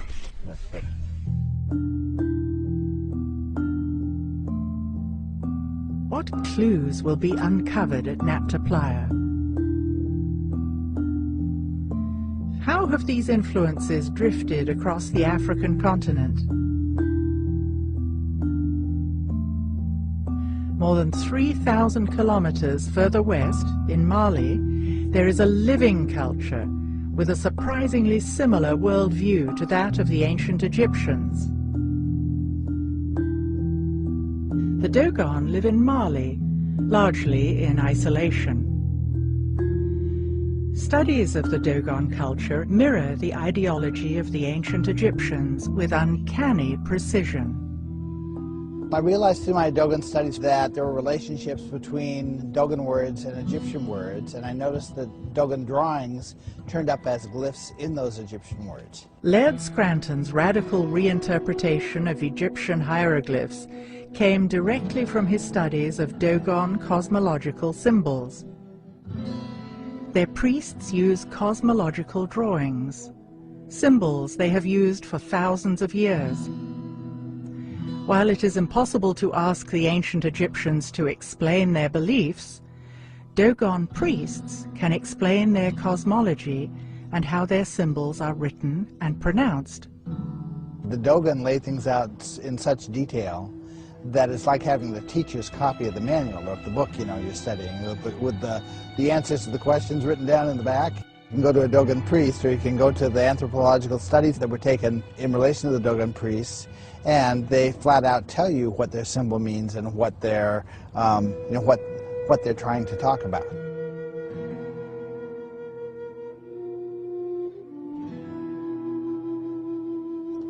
The general pattern I could say is that Dogon cosmology tells us how a concept should be expressed, how the word should be pronounced, what multiple levels of meaning the word should be associated with, and what kind of a drawing it should be associated with.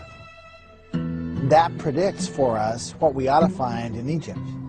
And so when I go to Egyptian studies, I look at the Egyptian Hieroglyphic Dictionary or go to a book about Egyptian cosmology, sure enough, I find the same word expressing the same meanings, written with the same drawing or the same drawn character, and I say I've got a match. How is it possible that the Dogon culture in present-day Mali is connected to the ancient Egyptians? What is the link? The Dogon seem to have come out of a class of priests who had very specialized knowledge and who, for one reason or another, were not happy with the way things were going in Egypt and deliberately left. I would say that sounds like it's true. I can't prove it's true, but it doesn't contradict anything I know. The fact that there's a match between the Dogon drawing and the Egyptian glyph in the context of the same word, pronounced the same way, with carrying the same meanings, is just another level of validation that I'm on the right track, that these words really do correspond to each other. Using this new interpretation of hieroglyphic, what can we learn about the ancient Egyptian view of sacred cosmology?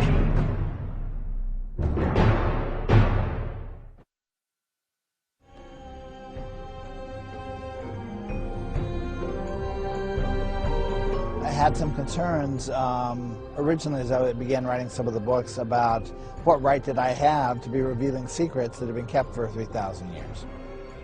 But when I realized that the cosmology is about science, it's about the creation of matter and things like that, and I realized how close our science is right now to being caught up with what the cosmology, the ancient cosmology, seemed to know, I realized that if anybody's going to get any benefit out of it at all, that it has to come out now. You can't wait any longer. We're only about 50 years away from discovering all the things that I found in the Dogon and Egyptian cosmology.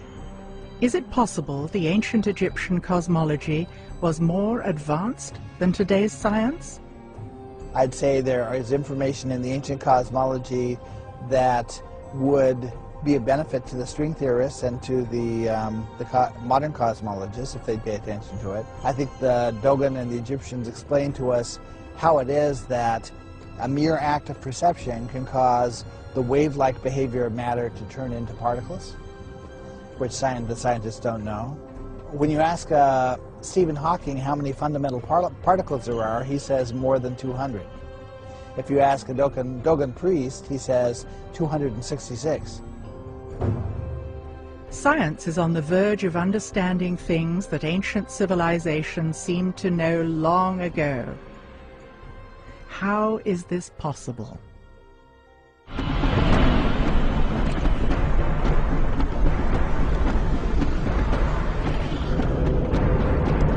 Very, very close. Within a couple of 100 meters. The excitement builds for the real destination of the expedition, the ancient site of Nabta Playa.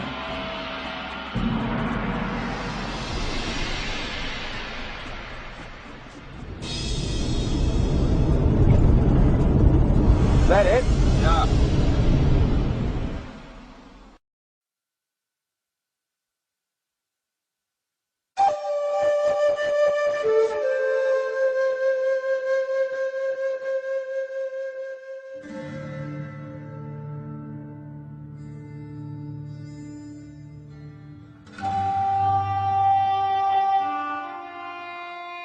Here we have this bunch of huge megaliths that were dragged from God knows where and placed in a pattern, a sort of center point of the whole area. It's essential that we do not disturb the stones, we don't touch anything, we just look at them. Because the alignments are there and they've been there for thousands of years, undisturbed, and we can use them to date this place. A group of archaeologists led by Fred Wendorf, called the Combined Prehistoric Expedition, by chance found some pottery shards at Nabta Playa. They thought that the megaliths were just outcrops of rock, And then they started to realize, well, these are setting on top of playa sediments, sediments that were built up during the Neolithic time. And so how did they get there? And so they had to get there from man. These are man-made objects, these megaliths. One of the possible links to Egypt before the pharaohs is that Nabta Playa became climatically hyper-arid like it is today around 3800 BC. It has not been lived at or used since. It has been assumed by historians that Egypt borrowed its complex society from Mesopotamia. However, it is now generally recognized that a process of social complexity is not diffused from one location to another, but rather develops locally.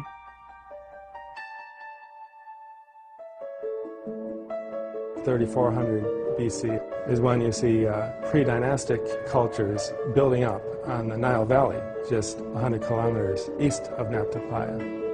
If that's the case, then a lot of the great dynastic Egyptian stuff we're all familiar with had some aspect of origin in the Nabta Playa people's cultural development.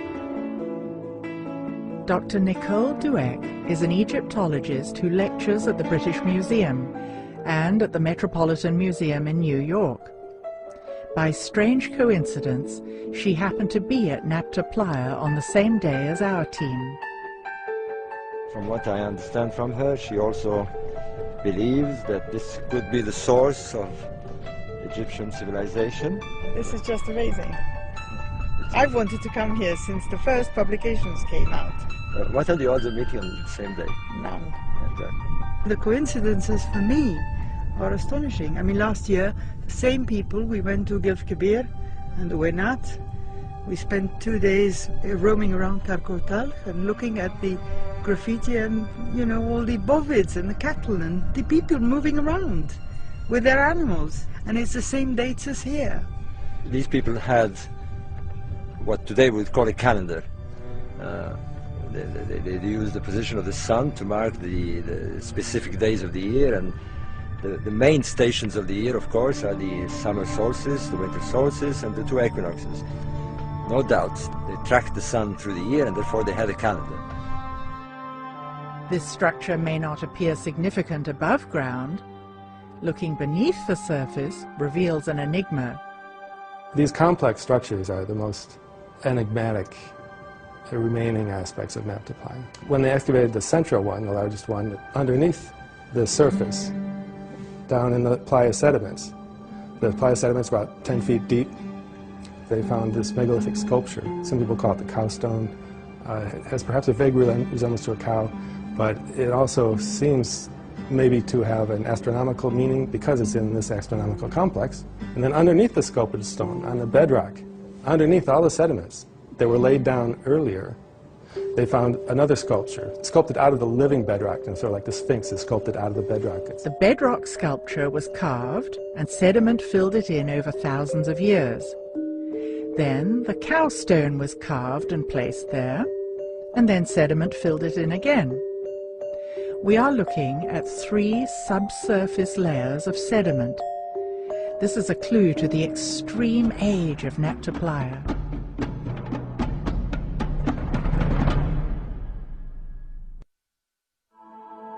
What makes all this far more exciting is that they also align to stars. And that's a totally different ball game here, because aligning to stars means that they track the seasons. The climatic conditions were very important to them. There was the beginning of the monsoons, and therefore the stars would be the signal to them that the monsoons had started. They would start migrating here, and they would arrive here when the water, the monsoons, the rainfalls had filled the lakes. It was essential that they get here when the lakes have water. It would have been a fatal mistake had they come here 20 or 30 days before the event. The complex radiates 3 series of lines, east, and a series of lines north. Right. According to Wendorf and the checkups by Brophy, we've got alignments to the rising of certain stars here and here.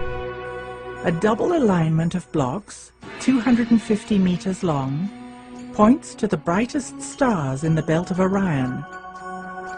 The second line points to the rising position of Sirius. Another long line of stones aligns to the brightest star of the Big Dipper, which later Egyptians represented as a cow thigh or leg. The stelae face the circumpolar region of the heavens, which the pyramid text describe as a place where the stars never die. They've got Orion's belt and Sirius.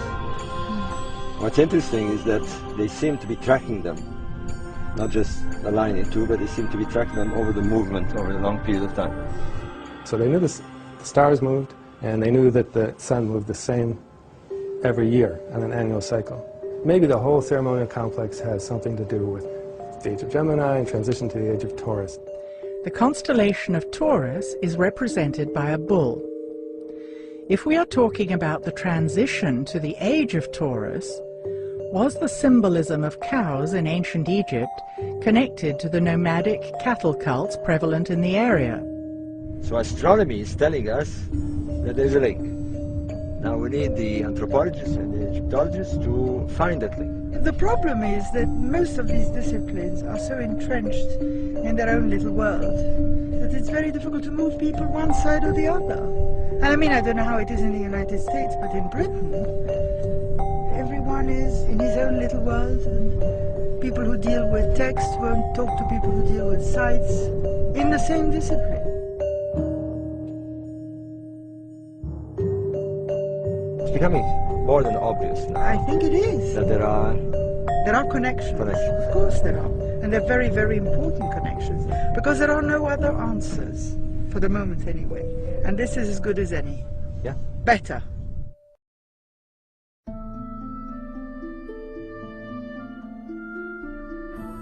The sheer beauty and sophistication of Egyptian artifacts entrances us. How can we unlock the code embedded in every object they made?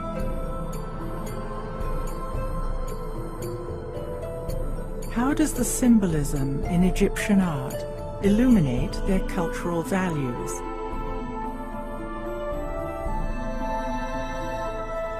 What ancient secrets still lie hidden in plain sight?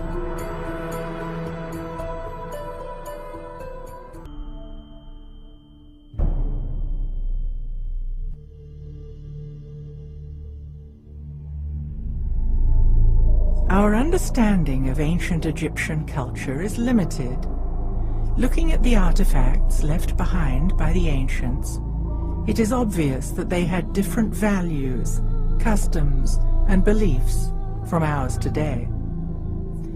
History books are filled with stories of war, invasion of territories, and patriarchal ways of being and thinking.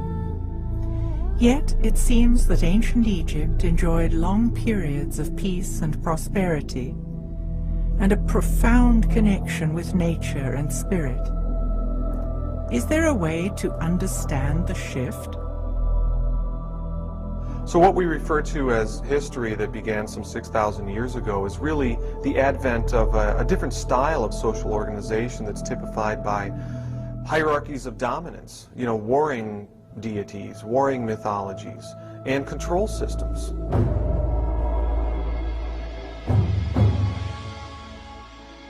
Vedic culture from ancient India speaks of a grand and measurable cycle of 26,000 years, consisting of ascending light ages and descending dark ages. In the higher ages, you see this philosophy of living in tune with nature. People talk about speaking with the gods and a lot of interaction. Virtually every ancient culture has stories about the gods if you go back far enough. And you see a lot of matriarchal cultures if you go back far enough. The Dark Age times, you have this very brutal, paternalistic type of ruling. I think it's difficult for us to understand the ancient Egyptians because we've got the paradigm of the patriarchal structures on top of it, and we're looking through our own cultural lenses. Has world culture always been male-dominated and patriarchal? If not, what would a matriarchal system look like? Matriarchy is not the opposite of patriarchy, with women dominating and controlling men. It is based on balance between the masculine and feminine, and harmony with nature. This was exemplified in ancient Egypt, which was known in the old language as the land of Kemet.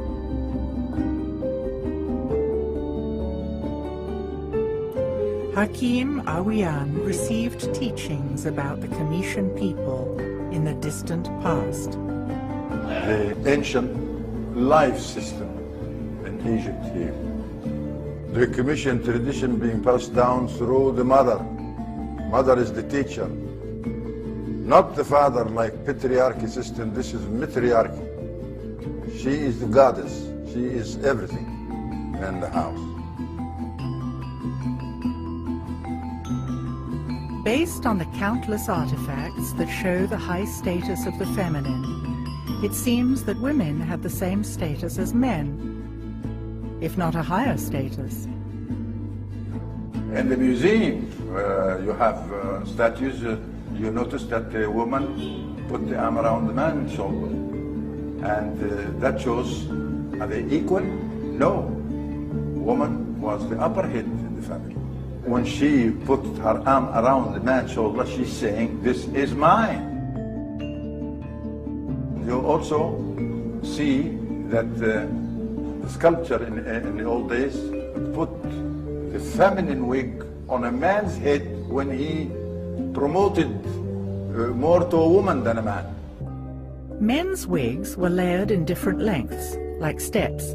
Women's wigs were parted in the middle, smooth, and all one length.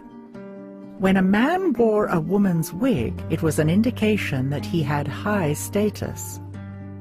Only men with wisdom who wear the women wig. So these are the scribes and the physicians and the rest of them. All you can do is go back into the old kingdom, and what you find is, is obviously a fair amount of equality. The goddesses are revered as reverently as the gods, and there's even the instance, for example, of Hathor, the exception, in that she's the only deity that has a temple column all to herself. So the great mother, the great feminine principle, occupies a very important part in the whole Egyptian symbology, the whole Egyptian doctrine.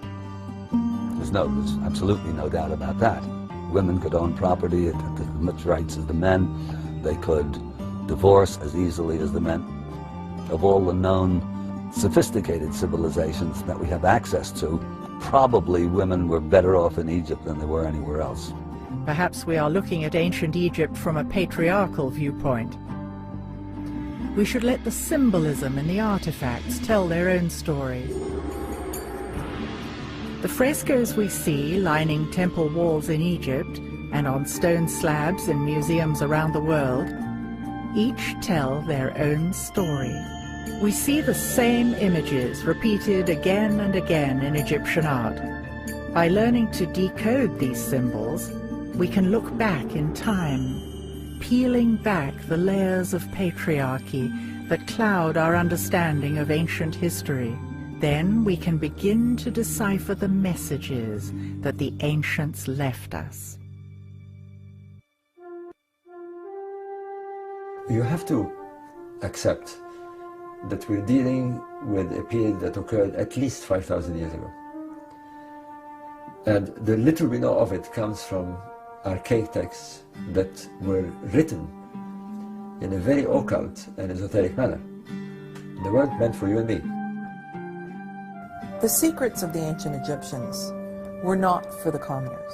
They were meant for a very, very small group of elites who had to be initiated over many, many years to appreciate what this text said. They were for the high-level initiates, which were people who were trained and they would go through different initiations, tests that would help them be wise, that would help them confront their fears, that would balance them in the body, mind, and emotions. Initiates were students who were given rudimentary instruction on the mystery traditions of Mayan and Egyptian cosmic cycles. As they approached higher levels of consciousness, they came to respect different aspects of themselves that were represented in the feminine and the masculine. But they went further and called it sacred feminine and sacred masculine, which meant the purest form that was actually connected to the two hemispheres of the brain.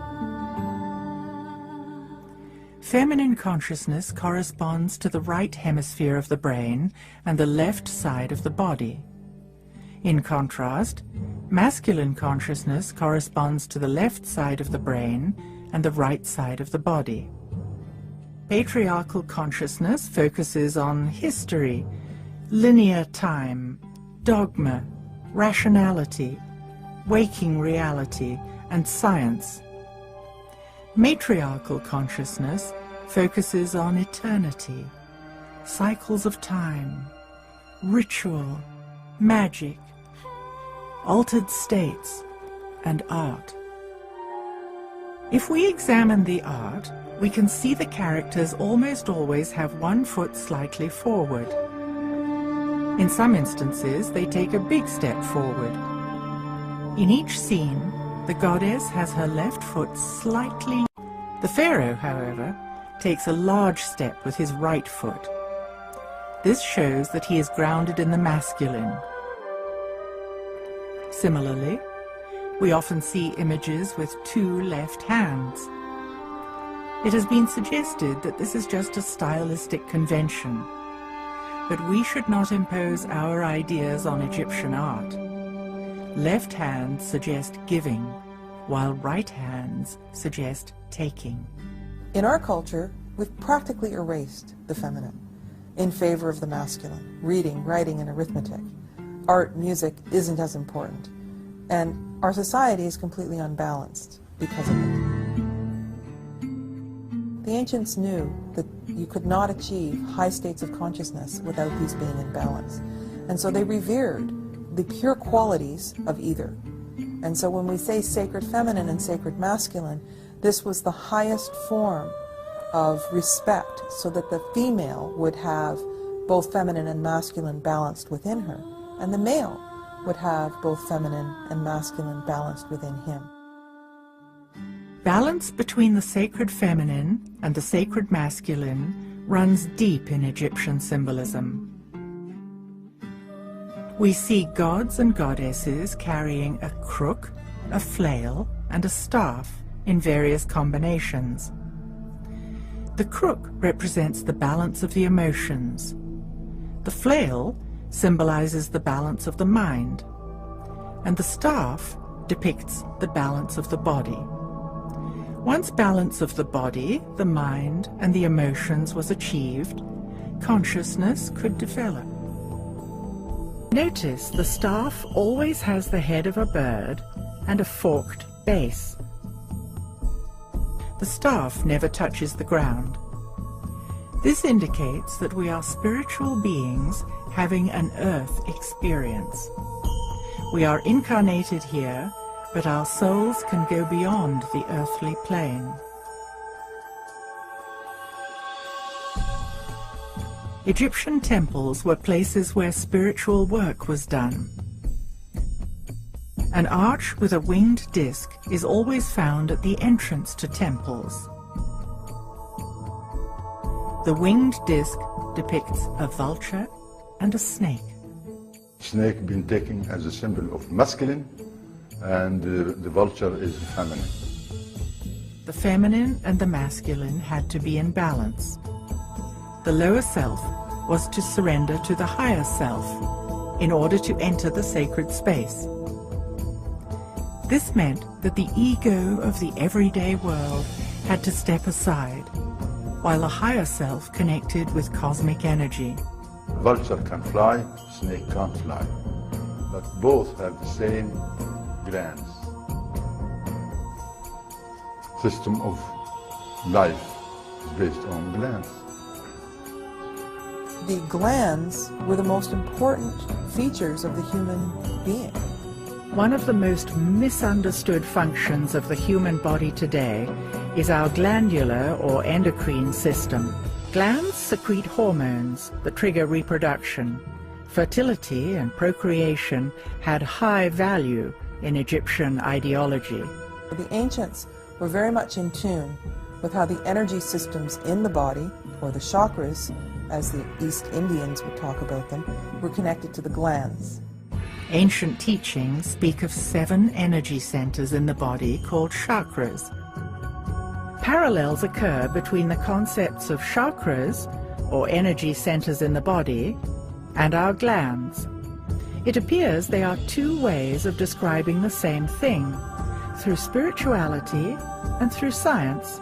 Ancient Egyptians had a holistic understanding of the significance of the glands and their central role in reproduction and in consciousness. If we can decode the symbols, we see that the sacredness of procreation is readily visible in ancient Egyptian art.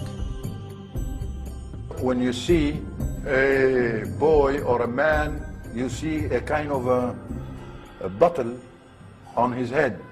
That is not a bottle or not a white crown symbolizing Upper Egypt, as my colleagues and the scholars say. No, this is a gland in the human body known as the thymus, located behind the lungs. The thymus is most active when a baby is in utero. It continues to be active until puberty. Then it begins to shrink and is atrophied when we stop being fertile. It was a critical activator of consciousness. The red crown is another. It's the womb, the placenta, the thymus and the womb are connected for the cycle of life. When you see the double crown, the red crown is the womb and the placenta. The white crown is the thymus, which has its influence on the womb. That's the symbol of one of the glands. In the early 1900s, alchemist Schwoller de Lubitz presented a work called The Temple of Man. It demonstrated that the architects of the Luxor temple used sacred geometry, which reflected the exact proportions of the human body. As in all Egyptian temples, the most sacred space was located at the back of the temple, the Holy of Holies, which corresponded to the pineal gland. When activated, the pineal gland is said to stimulate the evolution of higher states of consciousness. If the temples were metaphors of the human body, the pineal gland corresponded with the Holy of Holies. At the entrance to the most sacred part of the temple stand tall pillars representing the masculine and the feminine, papyrus and the blue lotus. The papyrus and the lotus reflect the balance between the feminine and the masculine principles and are shown together throughout ancient Egyptian art. The blue lotus is a symbol of life, and this plant, blossom, flower, it grows in the water like water lilies. It's where the ancient Commissions believe that life starts in water and in that lotus form. We have seen there are always multiple layers of meaning embedded in ancient Egyptian symbols. Is there another reason why the blue lotus was so important in Egyptian ceremonies?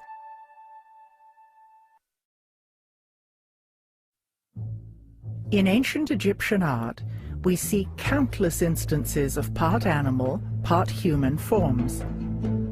What were the ancients trying to convey by these curious images?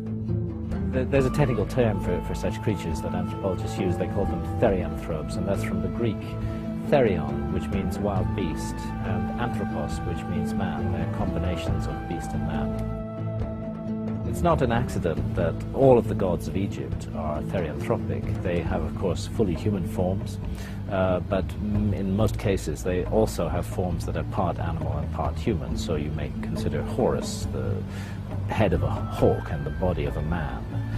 You may consider Sekhmet a lioness with a human body and a lion's head.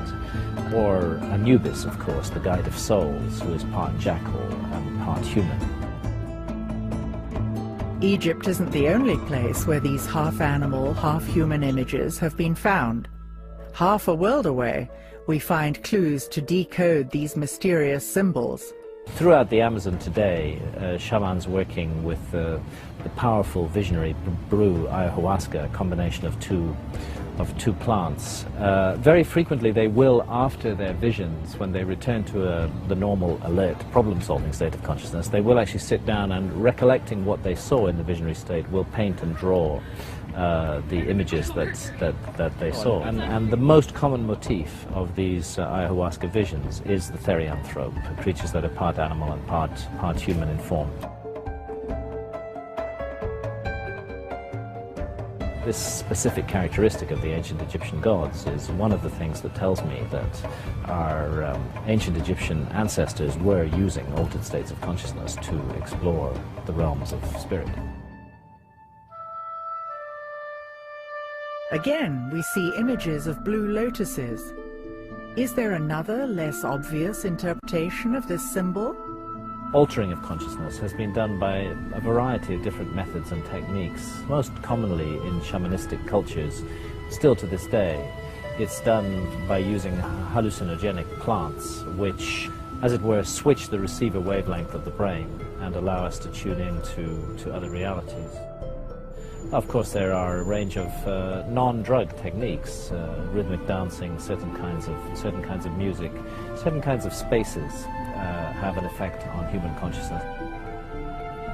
But there's a great deal of evidence that they made use of a potion involving the blue lotus and the mandrake root, possibly also the opium poppy as well, to enter a visionary state, and in that visionary state to explore, navigate, and learn about the realm that lies beyond death.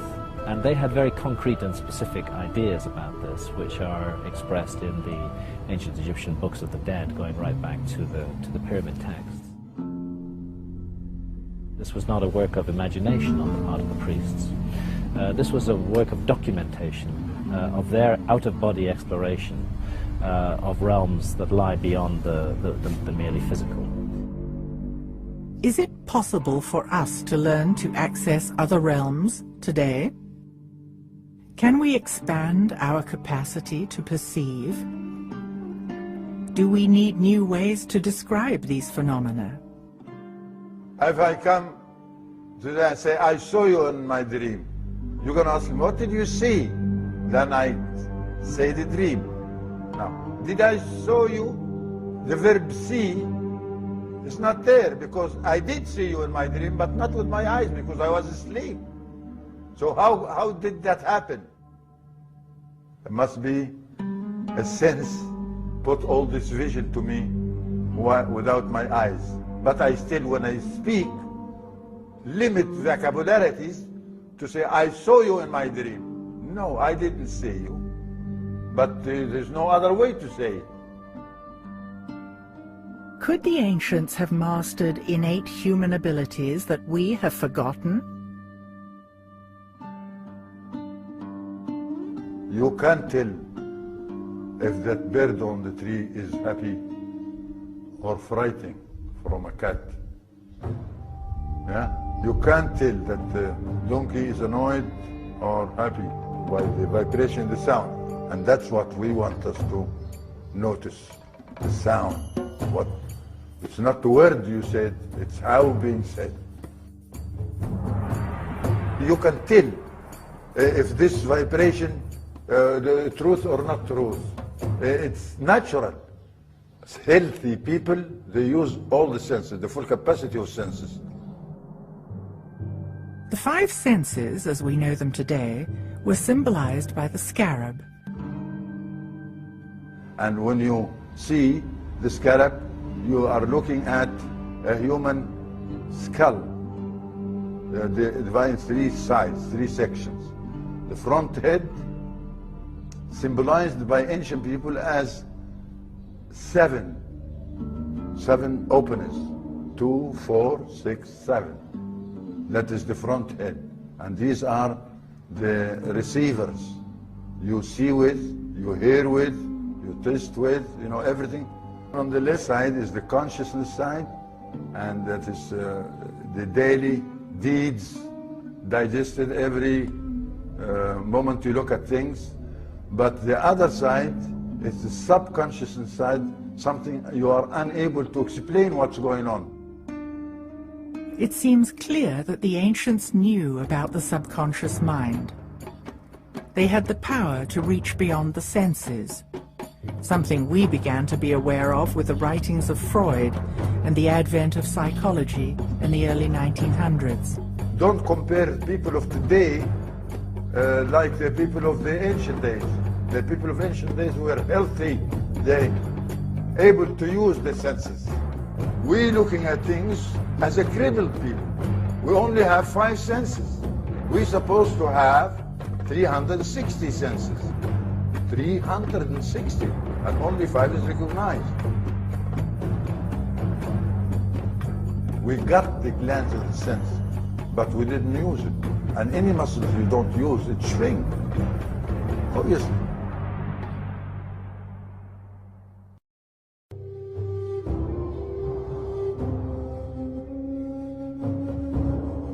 How can we begin to imagine that the ancients had the capacity of 360 senses? Perhaps a metaphor for the full spectrum senses could be a sphere.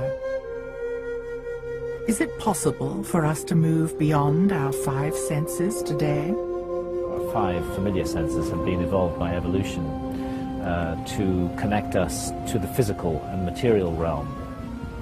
But we have, I like to think of it as a secret doorway inside our own minds, which can be opened in altered states of consciousness, through which we may project our consciousness into other realms and dimensions, and those then become accessible to us. Could it be that the ancient Egyptians were accessing supernatural realms through heightened perceptions that came from full spectrum senses? I've come to the conclusion that it's really impossible to understand ancient Egyptian civilization and ancient Egyptian spirituality and religion until you get to grips with the fact that the priests of that religion were deliberately and in a targeted way cultivating altered states of consciousness in order to access the supernatural realm.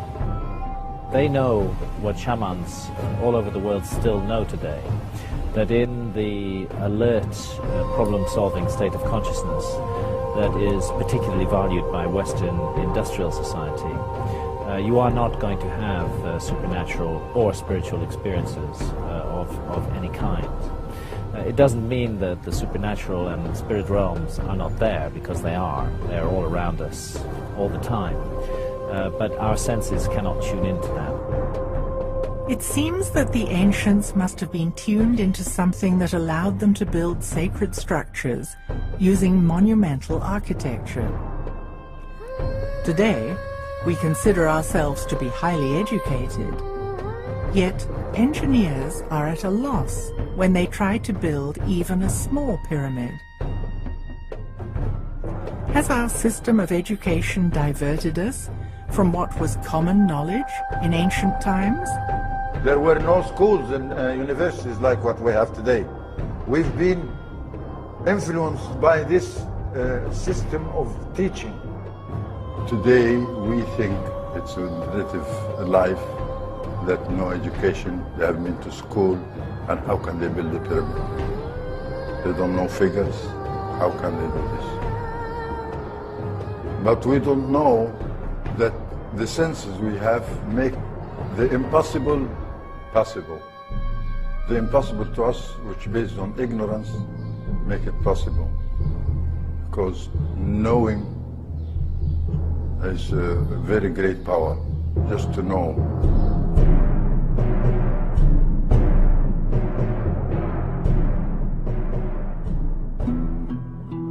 The most important ceremony for teaching the populace how to live well was the weighing of the heart. It reveals what the ancients believed happened in the moments after death. Initially, in the ceremony of the weighing of the hearts, the deceased would meet Anubis, who would say, "You're dead. Let's have your heart. We're going to weigh it against the feather of truth." If your heart was heavy, because you had done something immoral, you weren't allowed to go to the other side. So the populace learned that they had to be light of heart in order to live well. As ancient Egypt slipped into patriarchal ways of being and thinking, the old spiritual ideology became codified, and organized religion became dominated by the Amun priesthood.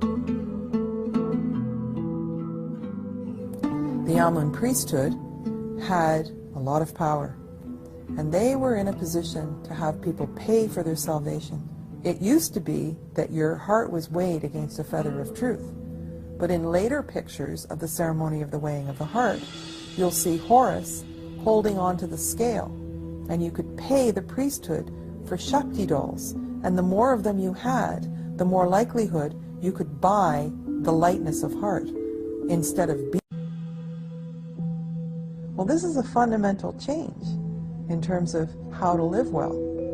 And I think that we still are living in that way. History is written by its victors, and as the patriarchy took hold, much effort was put into suppressing Egypt's matriarchal past. There's a few pharaohs who were erased from the king's list. Hatshepsut was one, Akhenaten was one, and Tutankhamun was another. The legacy of the controversial pharaoh, Akhenaten, was almost lost forever with the complete destruction of the city he and Nefertiti had founded at Amarna. Now, very little was known about Amarna until there was an earthquake, and the pylons at Karnak were filled with these little blocks that had been cut up, and they used them from Amarna to just as filler inside the pylons. So when archaeologists found them and started putting them back together, they realized there was a very large story here. For the ancients, life on Earth mirrored the motion of the stars in the sky. What the ancients did is they would have the capital be at Heliopolis in the north for 2,160 years, and then they would have the capital be at Thebes, which is now Karnak, for that length of time. When Akhenaten came into power in the new kingdom of the 18th dynasty, it was right at the time when things were supposed to shift. During this time, the patriarchy gained momentum, with the Amun priesthood steadily becoming more powerful. Akhenaten happened to have been born at one of these points of return, or beginning. He believed that he was subjugated, like all pharaohs, to a cosmic law, to the law of Mat. What happens up there, they believed, was controlling matters on earth. And things happened up there that dictated to Akhenaten that he had to move his base and had to reinstall the original religion. When it came time for Nefertiti and Akhenaten to change the capital, they knew that the Amun priesthood was in power and that they would really fight them on this. If he had moved to Heliopolis, there would have been civil war. If he had stayed in Karnak, he would have not performed what he had to perform to follow the law, the cosmic law. Finally, he settles for a midpoint. So instead of moving the capital back north, they decided to take a point exactly in the middle between the two, and this was Amarna. Art created by artisans in the Amarna period is exquisite and markedly different from the art in other periods. For the first time, Egyptian royal art depicted the pharaoh and his family all together and clearly showing affection for each other. They built this wonderful place, and they had gorgeous palaces, and people were creative. It was peaceful, there were flowers and nature, and people lived a leisurely life. But what it was a return to true spirituality. He ruled with his co-regent, Nefertiti. The feminine was honored. In this transition, Akhenaten and Nefertiti rejected the established religion of the corrupt Amun priesthood. They had a profound respect for solar energy, known as the Aten. And so returning to this was a big threat to the Amun priesthood. And so they plotted to take Amarna down. They eventually brought him down, and they destroyed his city, and they reinstalled the ancient gods, and with all their iconography. Yeah, they simply destroyed everything, every trace of him. If they didn't find the ruins of Akhenaten's temples used as fill, rubble fill in the walls of Karnak, there'd be almost no sign of Akhenaten. Amarna was a peaceful society with great creativity and beauty. Yet scholars in traditional Egyptology continue to portray Pharaoh Akhenaten as a deformed, renegade, heretical leader. But seen as a heretical thing is quite the opposite. The heretics were the priests. He was not heretical. He, in fact, was somebody who was determined to adhere to the divine law. And he went to the cross for it. After the fall of Akhenaten, Tutankhaten, a boy of only 9 years old, became pharaoh. Now, because we found Tutankhamun's tomb intact, we know a lot about him and the life that he lived. Now, he was raised at Amarna. Now, some people say that Akhenaten was his father. We don't have DNA tests. We haven't found the mummy of Akhenaten. We don't know that for sure. But it's interesting that he started out as Tutankhaten, because at Amarna they worshipped the Aten. But after he took the throne, they opened the temples again. They moved away from Amarna. It seems that as soon as the Amun priesthood found out that he actually was of the Aten, he changed his name to Tutankhamun, that suddenly he disappeared. After 10 years of leadership, when Tutankhamun was 19, he died mysteriously. His mummy was X-rayed, revealing a fractured skull, suggesting a blow to the back of the head. It seems that he was buried in a rush. His tomb is very small, and close to it there were a whole lot of mummies that were moved in a cache and put aside. So it's almost like there were several mummies from other dynasties that were in the tomb that he ended up in, and then they took furniture from Amarna and buried him there. Though the tomb of King Tut left us many clues, his fate remains a mystery.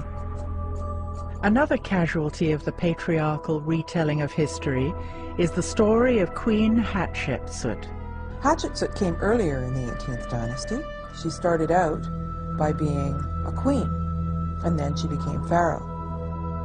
Hatshepsut was a wise and powerful leader who re-established trade networks with Egypt's neighbors, building the prosperity of the 18th dynasty.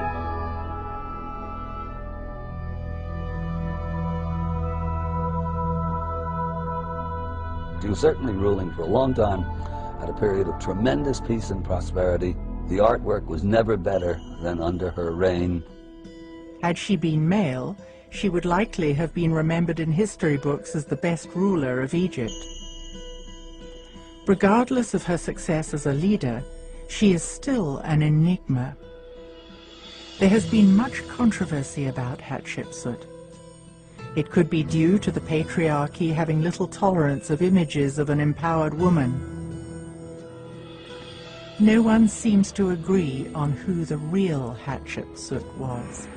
There have been massive books written on Hatshepsut, and again there are no There are no real conclusions. Obviously, Hatshepsut must have been a very able ruler because she stayed there apparently 22 years. But somehow, about 20 years after she passed, her statues were broken and all put into a pit.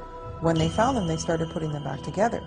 But, like Akhenaten and Nefertiti, the Amarna period, they were largely forgotten because the people who came after were very threatened, and they somehow wanted to destroy all trace. Hatshepsut, Nefertiti and Akhenaten, Tutankhamun, they were the ones that really understood spirituality in some way. I suppose there was no money to be made if you weren't selling salvation. We may never know how the high courts of ancient Egypt were run. It seems likely that the stories passed down through the patriarchal institutions of the 19th and 20th centuries may have misled us. The peace and prosperity of the 18th dynasty, particularly in the time of Hatshepsut, Nefertiti, and Akhenaten, had to do with honoring the feminine in balance with the masculine. Looking at Egyptian artifacts and frescoes, it is clear that the feminine principle played a prominent role in society and was cherished and revered. The feminine principle was articulated in the concept of a great mother who was central to the ancient Egyptian worldview and was echoed by other world cultures. The Milky Way in the sky is mythologized in various ways, in various traditions, in various cultures around the world, and it's often thought of, almost universally thought of, as a great mother principle, the great cosmic mother in the sky. In ancient Egypt, biology met cosmology, and both were considered sacred. When you look at the cosmology in terms of biology, it's describing events that happen inside of a womb. And the womb happens to be the womb of the mother goddess. In both Mayan and ancient Egyptian cosmology, the center of the Milky Way galaxy is where stars are born. Metaphorically, it is the womb of the great cosmic mother, represented as Isis, giving birth. We keep looking at how the ancient Egyptians thought, and everything fed biology and procreation. How we got here, how we came into existence, biology, and then how we left, and how our soul continues to live. And we can see that there aren't really that many symbols that aren't pertaining to balance of the body, mind, and emotions, and to balance between the two hemispheres of the brain. Once we can embrace that, then it's easier to understand the Egyptians. That switch from matriarchy to patriarchy, I think it's the cause of what's on the world now of conflicts and disagreement and showing off power. Yeah. Already, the beginning of the first dynasty of ancient Egypt, Egypt was moving from being matriarchal to coming into more patriarchal ways of being and thinking. There were a few periods where the ancient knowledge was remembered, but it's important to remember that there was a lot of ancient Egypt prior to the dynasties and in the early periods that did not represent those values. So the parts of Egypt that I find the most interesting come from the memory of times that came further back. I said many times that healthy people, they got the power, which is unhealthy people haven't got it. And I want you and all my friends and all my beloved to know that you have it. And when you know that, you will work on it to come bring it stronger. As I said before, the senses, just like muscles, if you don't use, it shrink and go.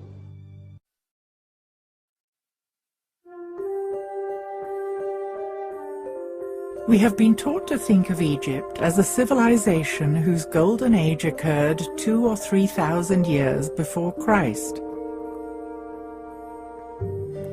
Imagining this magnificent culture springing from small settlements in biblical times makes us wonder whether we've got the timeline right. World cultures have myths that speak of high levels of consciousness, superior science, art, and architecture from eons ago. How do we reconcile this?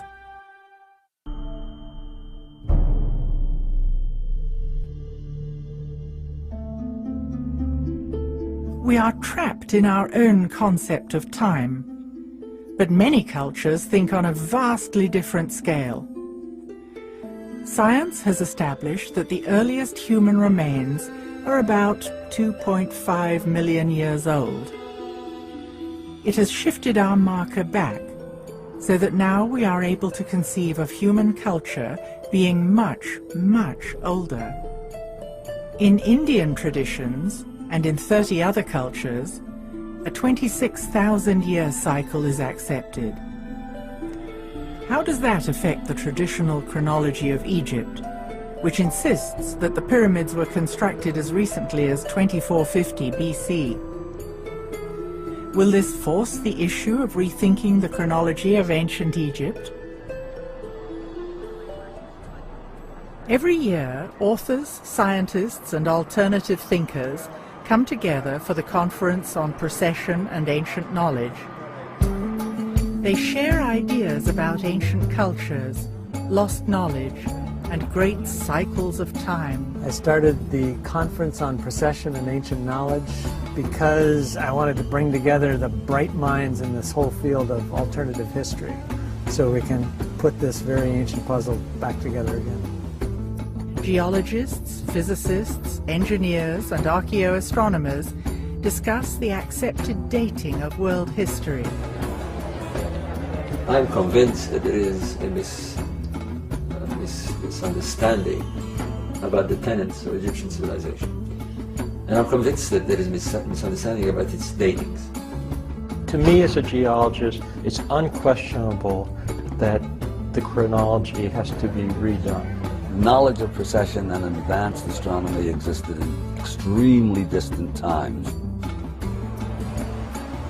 So I think we're looking at a chronology that's far, far older than is accepted.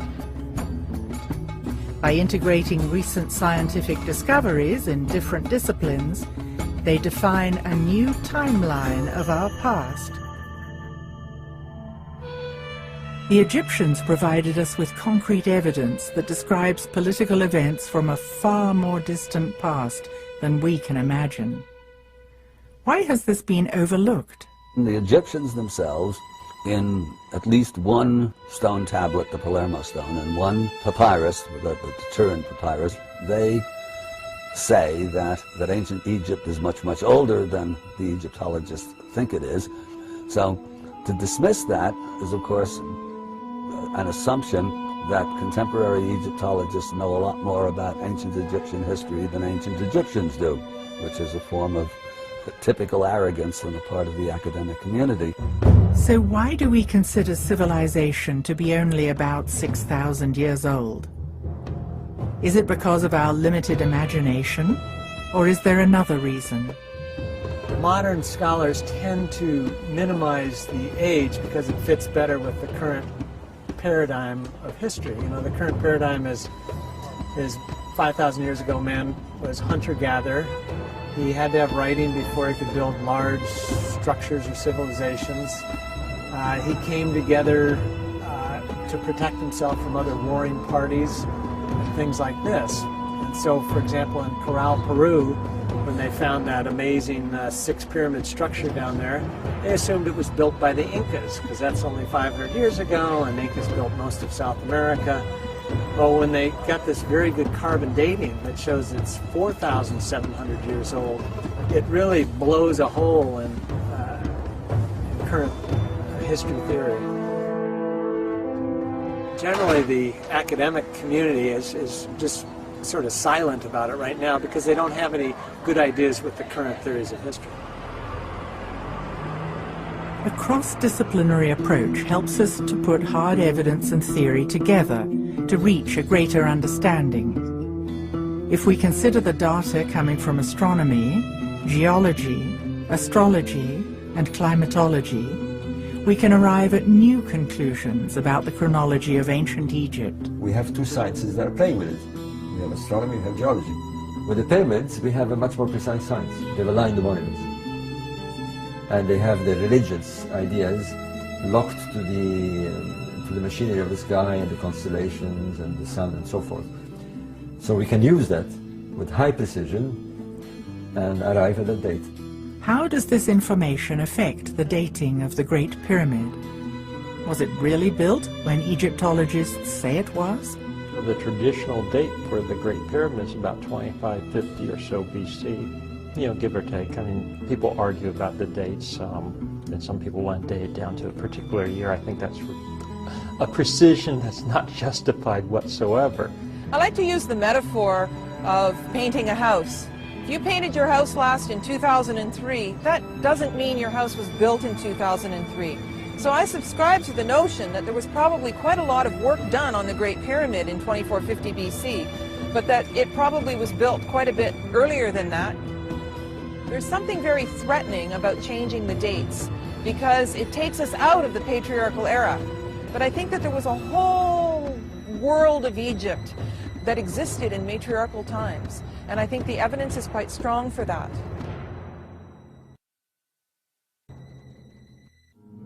There is absolutely no reason at all why the ancient Egyptians could not have worked out the precessional cycle. How do we approach the age? Well, you have a variety of methods. When you're looking at an archaeological site, you have what we call the archaeological datings, which means you look at artifacts that you can fit into a chronology. You look at plot charts, stratas, but this can be very deceiving because it requires a lot of interpretation. Nonetheless, these are the methods that is predominantly used in archaeology. The other is carbon dating. Carbon dating is okay up to a point, and it's notoriously misleading if it's been contaminated and so forth. And besides, with many of these places, we do not have carbon datable material. Carbon-14 dating works only on organic materials, but simply touching organic materials contaminates a sample. Stone cannot be carbon dated. There is another form of dating, which is to use precessional astronomy. What can we use to measure time? Are there markers that connect to the movement of the stars? The stars would shift about 1 degree every 72 years. It's not anymore in the same spot. Our planet is moving, but we can't feel it, not in the same position. And that was, it's in a change all the time. Nothing stands still. You know that our planet make a cycle every 24 hours, sunrise every 24 hours, right? But our planet also revolve in a different way. Precession is the motion of the axis of the Earth, which wobbles like a spinning top due to gravitational pull. They make one round every 26,000 years. If you have a monument, for example, let's take one that we know for sure, the temple of Isis at Dendra. It's a small temple behind the Hata temple. 99% sure aligned to the rising of Sirius. So if we have certainty that the temple has its axis aligned to the rising of a star, and we know which star it is, then we can date it. It's very simple, we do it in a matter of minutes. This is known as precessional astronomy. The star moves or appears to move because of the precessional wobble. We have a date. Plato called a precessional cycle of 26,000 years a great year. The great year is Plato's term for this vast cycle of time, one eon, one precession of the equinox. It's about 24,000 years. And there's over 200 myths that talk about this cycle of alternating dark and golden ages, or that make reference to a golden age in the distant past.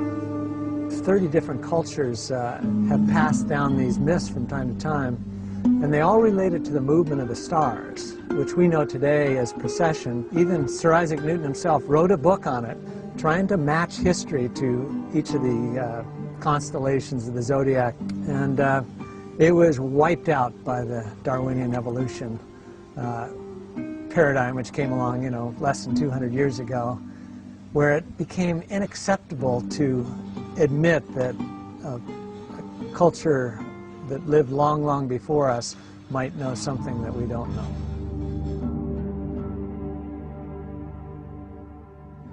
On different continents, cultures have come up with the same ideas.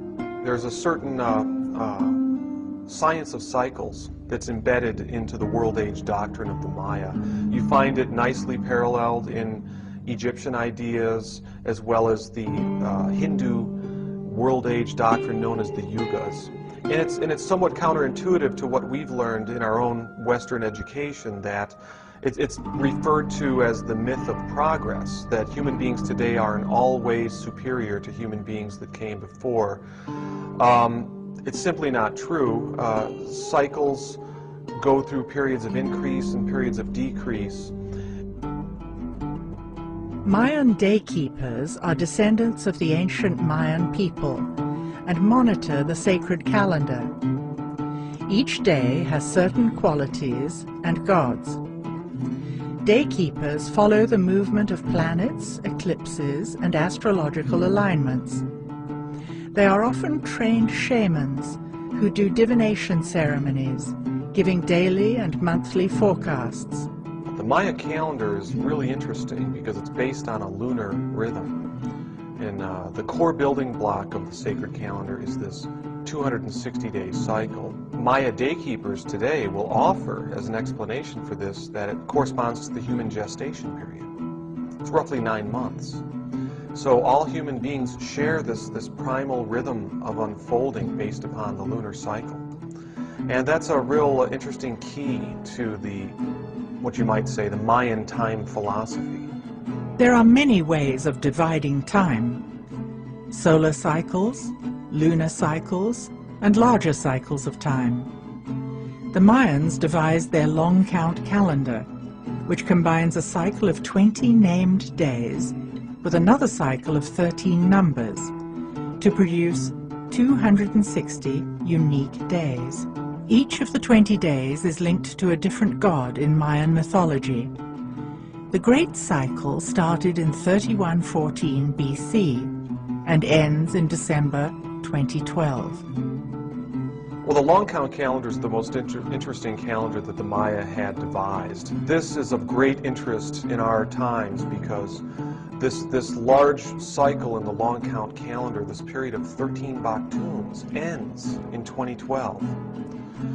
So there's a great interest in figuring out why the early Maya skywatchers picked 2012 to end this large cycle of time. The Mayans were excellent calendar makers. They intercorrelated the movements of the moon, the sun, and even Venus to make their calendars very precise. And for some reason, they have their long count calendar, the Baktun, ending here in 2012. So it seems perhaps they're trying to call attention to something. Many people have been talking about 2012 as a turning point. What is the significance of this date?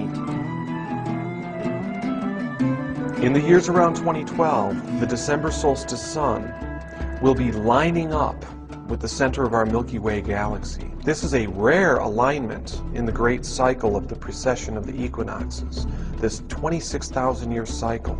Now, another thing that's interesting about this period of the 13 Baktun cycle that began in 3113 BC and ends in 2012 is its midpoint, 550 BC. This is a time when great world teachers appeared on the stage of history. Pythagoras among the Greeks, the Buddha, Zoroaster among the ancient early Persians. So there's also something to be said for the way that the long count divides up time in a certain way that defines periods in human culture, dawn points high noon points and end points.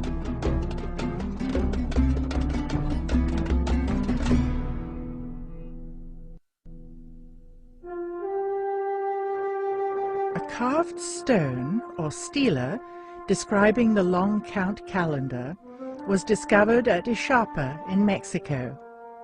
It shows the center of the Milky Way, the celestial pole, and the sun deity. Why was this important to the Mayans? It's really a beautiful and profound way of conceiving time. And in my research, as I've looked at Ixapa, the origin place of the 2012 calendar, I've been able to see how the Mayan wisdom, it's not just some provincial belief system of a forgotten people. It actually is like a little doorway that opens up into the great spiritual insights that all of the great traditions share. In Egypt, in India, Islam, all the world's great spiritual traditions share these same universal, eternal spiritual principles. And it has to do with cycle endings. Just like the cycles of birth, life, and death, within the 26,000-year cycle, referred to as the Great Year, there are extended periods of darkness and light. These are divided into distinct ages, known as the Golden Age, the Silver Age, the Bronze Age, and the Iron Age. The ancients themselves told us that history, mankind would go into a dark age. 4,000, 5,000 years ago, they view the past as the Golden Age. They see themselves moving into the Dark Age, and they dread it because they know that things are going to get worse, they're going to get chaotic. Cultures all around the world are talking about this pre-Dark Age, that things are going downhill. I really ascribe to the Mayan and the Hindu idea that the Golden Age, the time of connection into the divine wisdom, was actually a long time ago. And we've been moving through periods of increasing densification, increasing alienation from the spiritual light.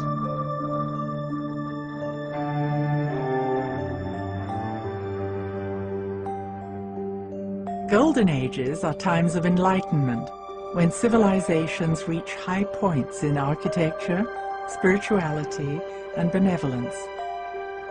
This is considered to decline slightly in the Silver Age, further deteriorating in the Bronze Age, and reaching extreme levels of chaos, corruption, and ignorance in the Iron Age or Dark Age.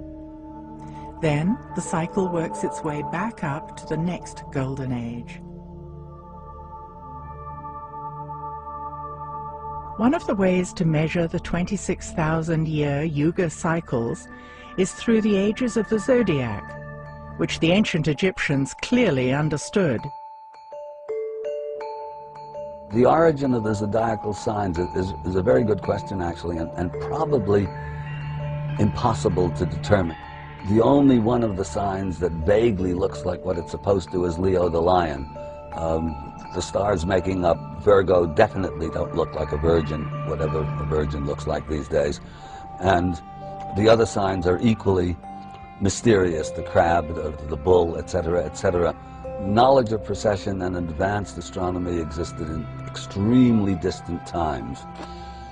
The basis of the signs themselves, in terms of zodiac, the wheel of life or the wheel of animals, there are different translations of that. I mean, if you really want to know what the signs signify, you have to go into the qualities and properties of the signs themselves. In other words, each sign is male or female. Each sign is fire, earth, air, water. Each of the 12 signs of the zodiac has distinct energies. There are 4 elements: earth or material signs, air or intellectual signs, water or emotional signs, and fire or creative signs. By looking at the 12 zodiacal ages of about 2,000 years each, we can rethink the Egyptians' concepts of time and recreate the chronology.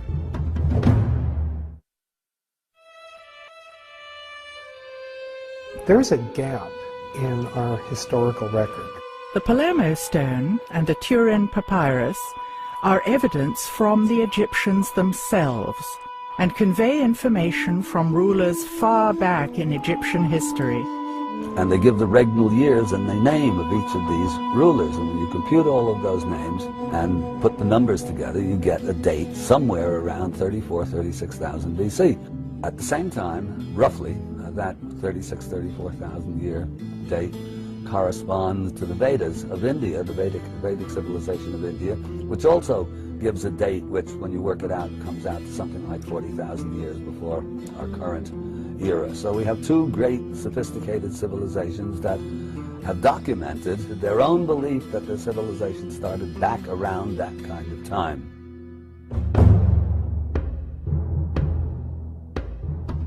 It is interesting to note that this is roughly 1.5 precessional cycles ago, dating back to a previous golden age.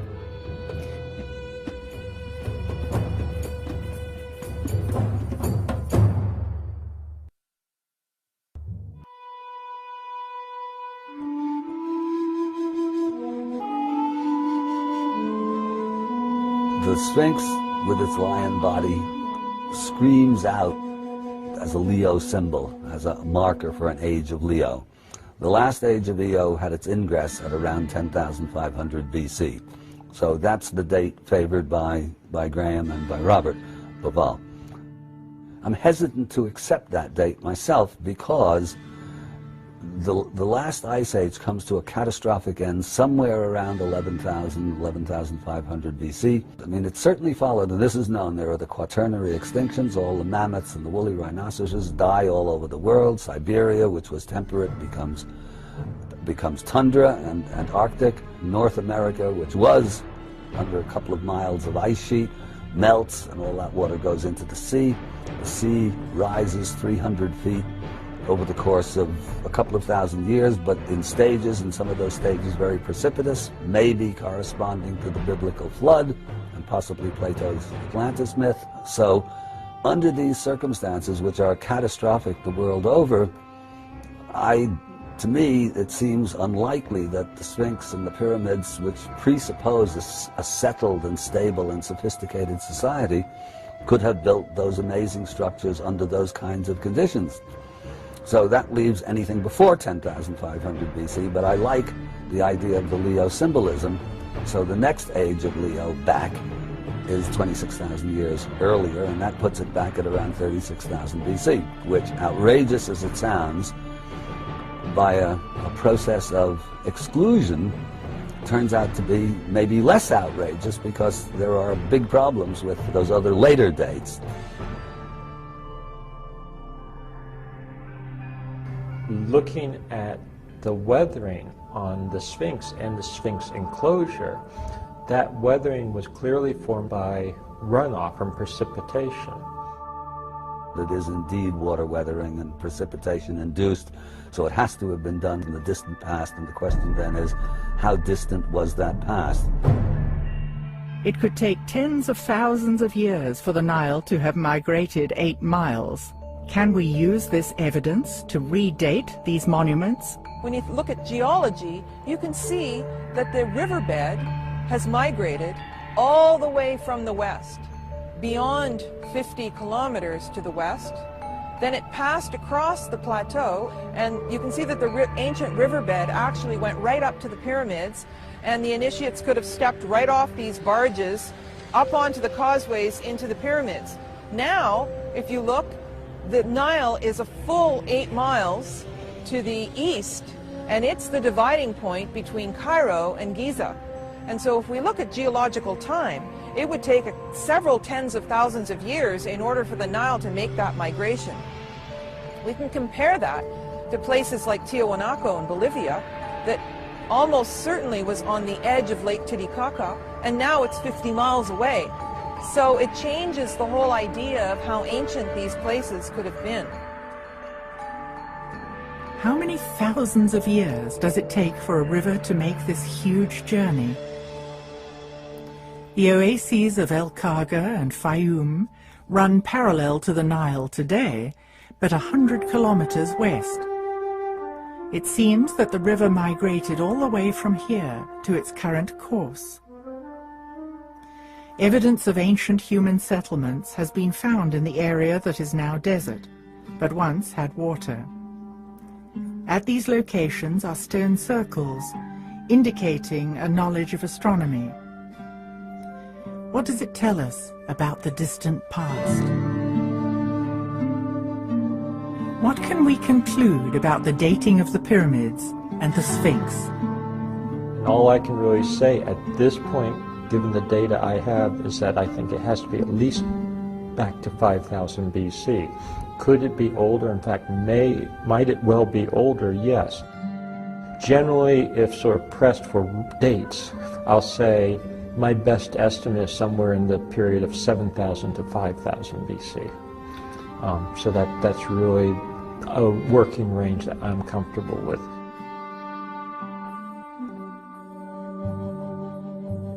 We're also finding elsewhere in Egypt and around the world that other things were happening in that same period, 7,000 to 5,000 approximately BC, that to me puts the Sphinx into a larger regional and global setting, that it's not just an isolated thing. It doesn't seem as isolated as it did 15 years ago when we had less knowledge. You come to tentative conclusions. If more data comes in that seems to indicate something else, I don't ever want to be afraid to change my conclusions or go where the evidence takes me. I'll stick with my extreme 36,000 BC date until proved otherwise, and if proved otherwise, I will change my mind.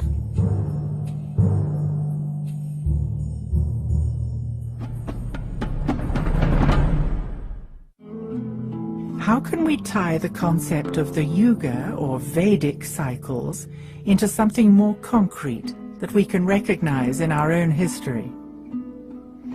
If we re-examine the stories that are often dismissed as fanciful myth, we might find that it indicates greater forces in play. Those of us that are seriously looking at this old Vedic concept of the world ages, the cycle, we know that the Golden Age, the last Golden Age, basically the peak of the cycle was about 11,500 BC, the highest point. We also know that Plato mentions a series of catastrophes which have come down to us as the Atlantis legend, in which he claims that on our calendar system it would have been around 9,500 BC. Some tremendous upheaval apparently occurred, a lot of destruction.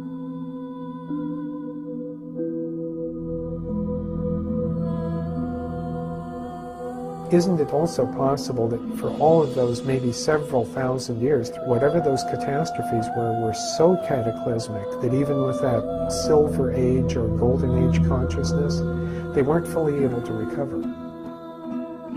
The end of the Golden Age and the decline into the falling Silver Age, or what we would refer to as Mental Age, marked the time at which we were falling out of a state on this planet where the average person had the potential or capability to be in a state, a very high state of awareness. And they were a far more enlightened and benevolent society than we would be able to even imagine now, but they were beginning to lose that almost divine state that exists in the Golden Age. And as they started to descend into the Silver Age, there began to be more of an emphasis on what we would now refer to as sacred sites and sacred structures. You could almost think of them as machines to enhance consciousness or to create an environment where, you might call it altered states of experience, but changes in consciousness, expansion of consciousness. What these were really intended to do, it wasn't so much for the selfish purpose of, for example, boosting up a few individuals. This actually had to do with a much larger global perspective. And that's effectively what the Great Pyramid was. It was basically a device, a generator for, if you will, broadcasting and transmitting throughout the planetary structure, a type of field which uplifted the entire humanity. For at least 1,000 years, this structure performed beautifully. My guess is that it probably did a lot to help offset the fall into the Dark Ages. And I think what the pyramids did is that for those individuals that were at least somewhat receptive, it kind of kept that energy polarized into the higher centers.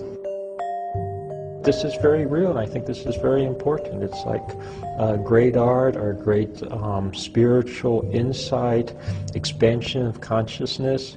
In a way, there's nothing more important than that.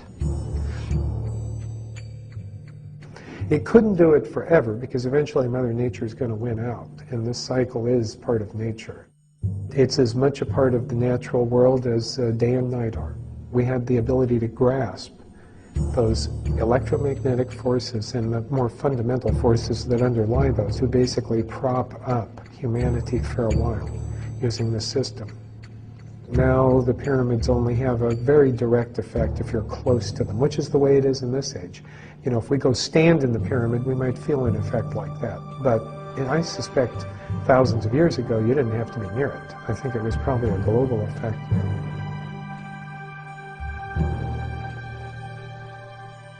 The physical structure could only do so much. The Wisdom Keepers created social structures as an additional influence to extend the energy of the Golden Age by creating mystery schools that preserved the ancient knowledge. The whole idea of the schools of mystery and the ancient knowledge and preserving those traditions that had come down from those fabulous ages, that was lost.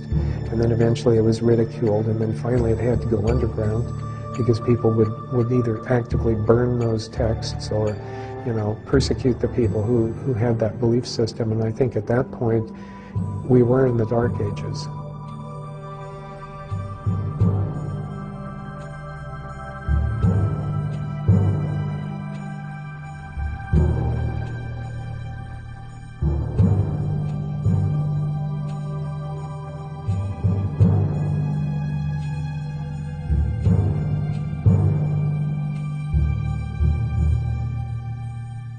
The exact end of the cycle of darkness is approaching.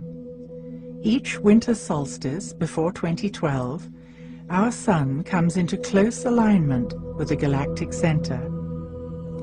This means we are beginning to feel the shift of energy already, even though the exact conjunction is December the 21st, 2012. So all signs point to the interpretation that we are deep into the period of increasing darkness. What happens at the end of that downward trend is a turnabout. And I believe that that's where we are right now in history. The Mayan material for 2012 basically indicates this turnabout point, this point of maximized spiritual darkness. But then in the cycles of time, we turn the corner, and we have an opportunity to open up to the transformational energies that can sweep us into the next cycle. I hope that the Mayan ancestors trying to interpret the few writings that are left are correct, that it means there's going to be some quickening or something like that. Because that would actually go with our latest understanding of the yugas. What a yuga cycle really is one precession of the equinox. And you know, using these later scholars' interpretation, we're actually in the very early stages of consciousness accelerating. It has to do with the opportunity that we have to open up to the divine wisdom, to the transformational energies. But it always comes down to free will. Nothing is predetermined. It always comes down to a choice that we all have to close down in fear, succumb to fear, close down, become more limited in our consciousness, or open up to the blessing of the connection to the higher wisdom that is symbolized in the Maya tradition by the galactic center, the womb of the Great Mother, that which can transform and renew.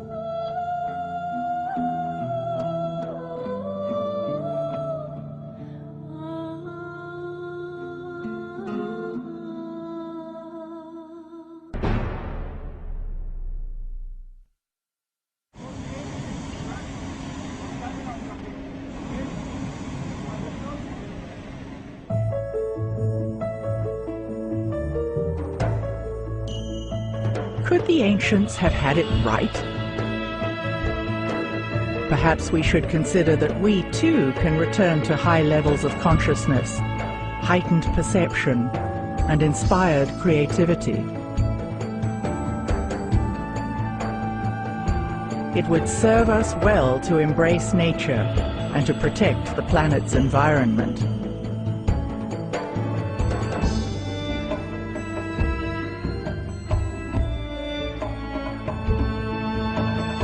Can we go beyond religious dogma and allow ourselves to imagine what lies beyond death?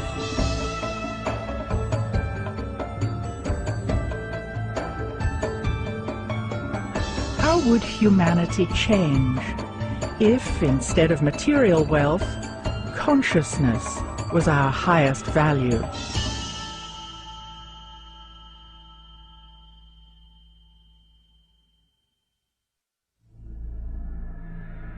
The ideas depicted in the Pyramid Code revolutionize accepted beliefs about the purpose and the age of the pyramids and the Sphinx.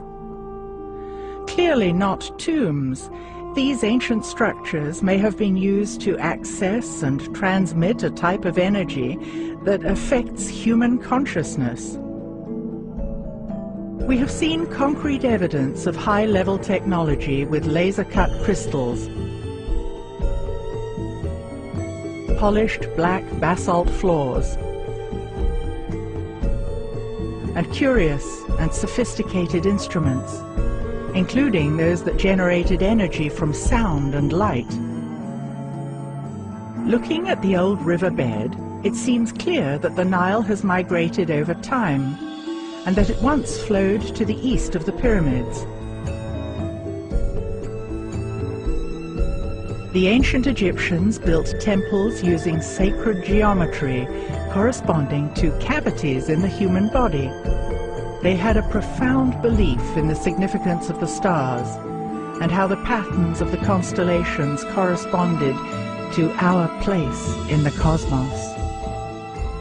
They understood large cycles of time, and they kept meticulous records of the motion of the stars and planets.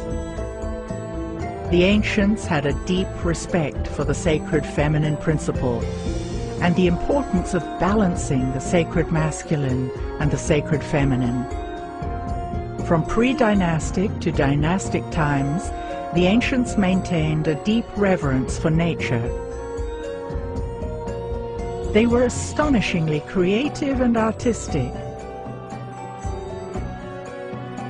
From clues left on temple walls, it seems clear that our Egyptian ancestors accessed altered states of consciousness. Their primary concerns were how we arrived in our earthly bodies, described in terms of biology, and what happened when we left our earthly bodies, described in terms of cosmology. Our ancestors left clues embedded in symbols that had multiple layers of meaning.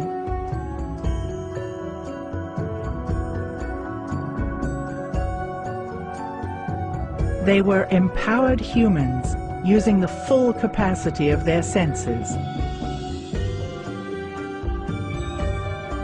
Today, our planet is in trouble politically, economically, environmentally, and morally. Many will agree that corrupt people hold places of power. Citizens are taxed beyond reason, and riches are amassed by an elite that controls the world. With all this evidence of the sophisticated science left by the ancients, can we still uphold the belief that we are the most advanced society that has ever existed on planet Earth?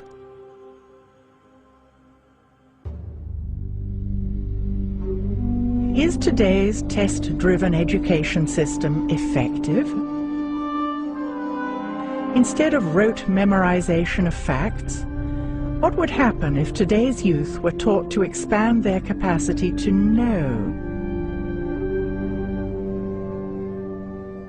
If we were taught to seek truth and justice, living by the ancient law of Ma'at, how would our society change? Taking our cue from the ancients, if we live in tune with nature, in an atmosphere of creativity and peace, and if we connect to spirituality, is this the answer to a healthy future for humanity? The ominous date of December the 21st, 2012, is fast approaching. Does this herald doomsday, or could it be a powerful gateway into new ways of being and thinking? Are we turning the corner and ascending out of the age of darkness to journey toward a new golden age? Is it possible that the ancients living in a golden age in the distant past were able to see into future cycles of time? Could they have predicted that humanity would plummet into the depths of collective despair? Could they have predicted that humans would be disempowered, thus losing their connection to spirituality? Did they leave magnificent structures skillfully aligned to the stars and encoded with symbols to act as a trigger for us to wake up now? It seems humanity is at a crucial juncture as we approach 2012. Are we ready to walk forward into a new future? Have we finally cracked the Pyramid Code? Wake up! We have it. We got it. Just know that we have it. And it works.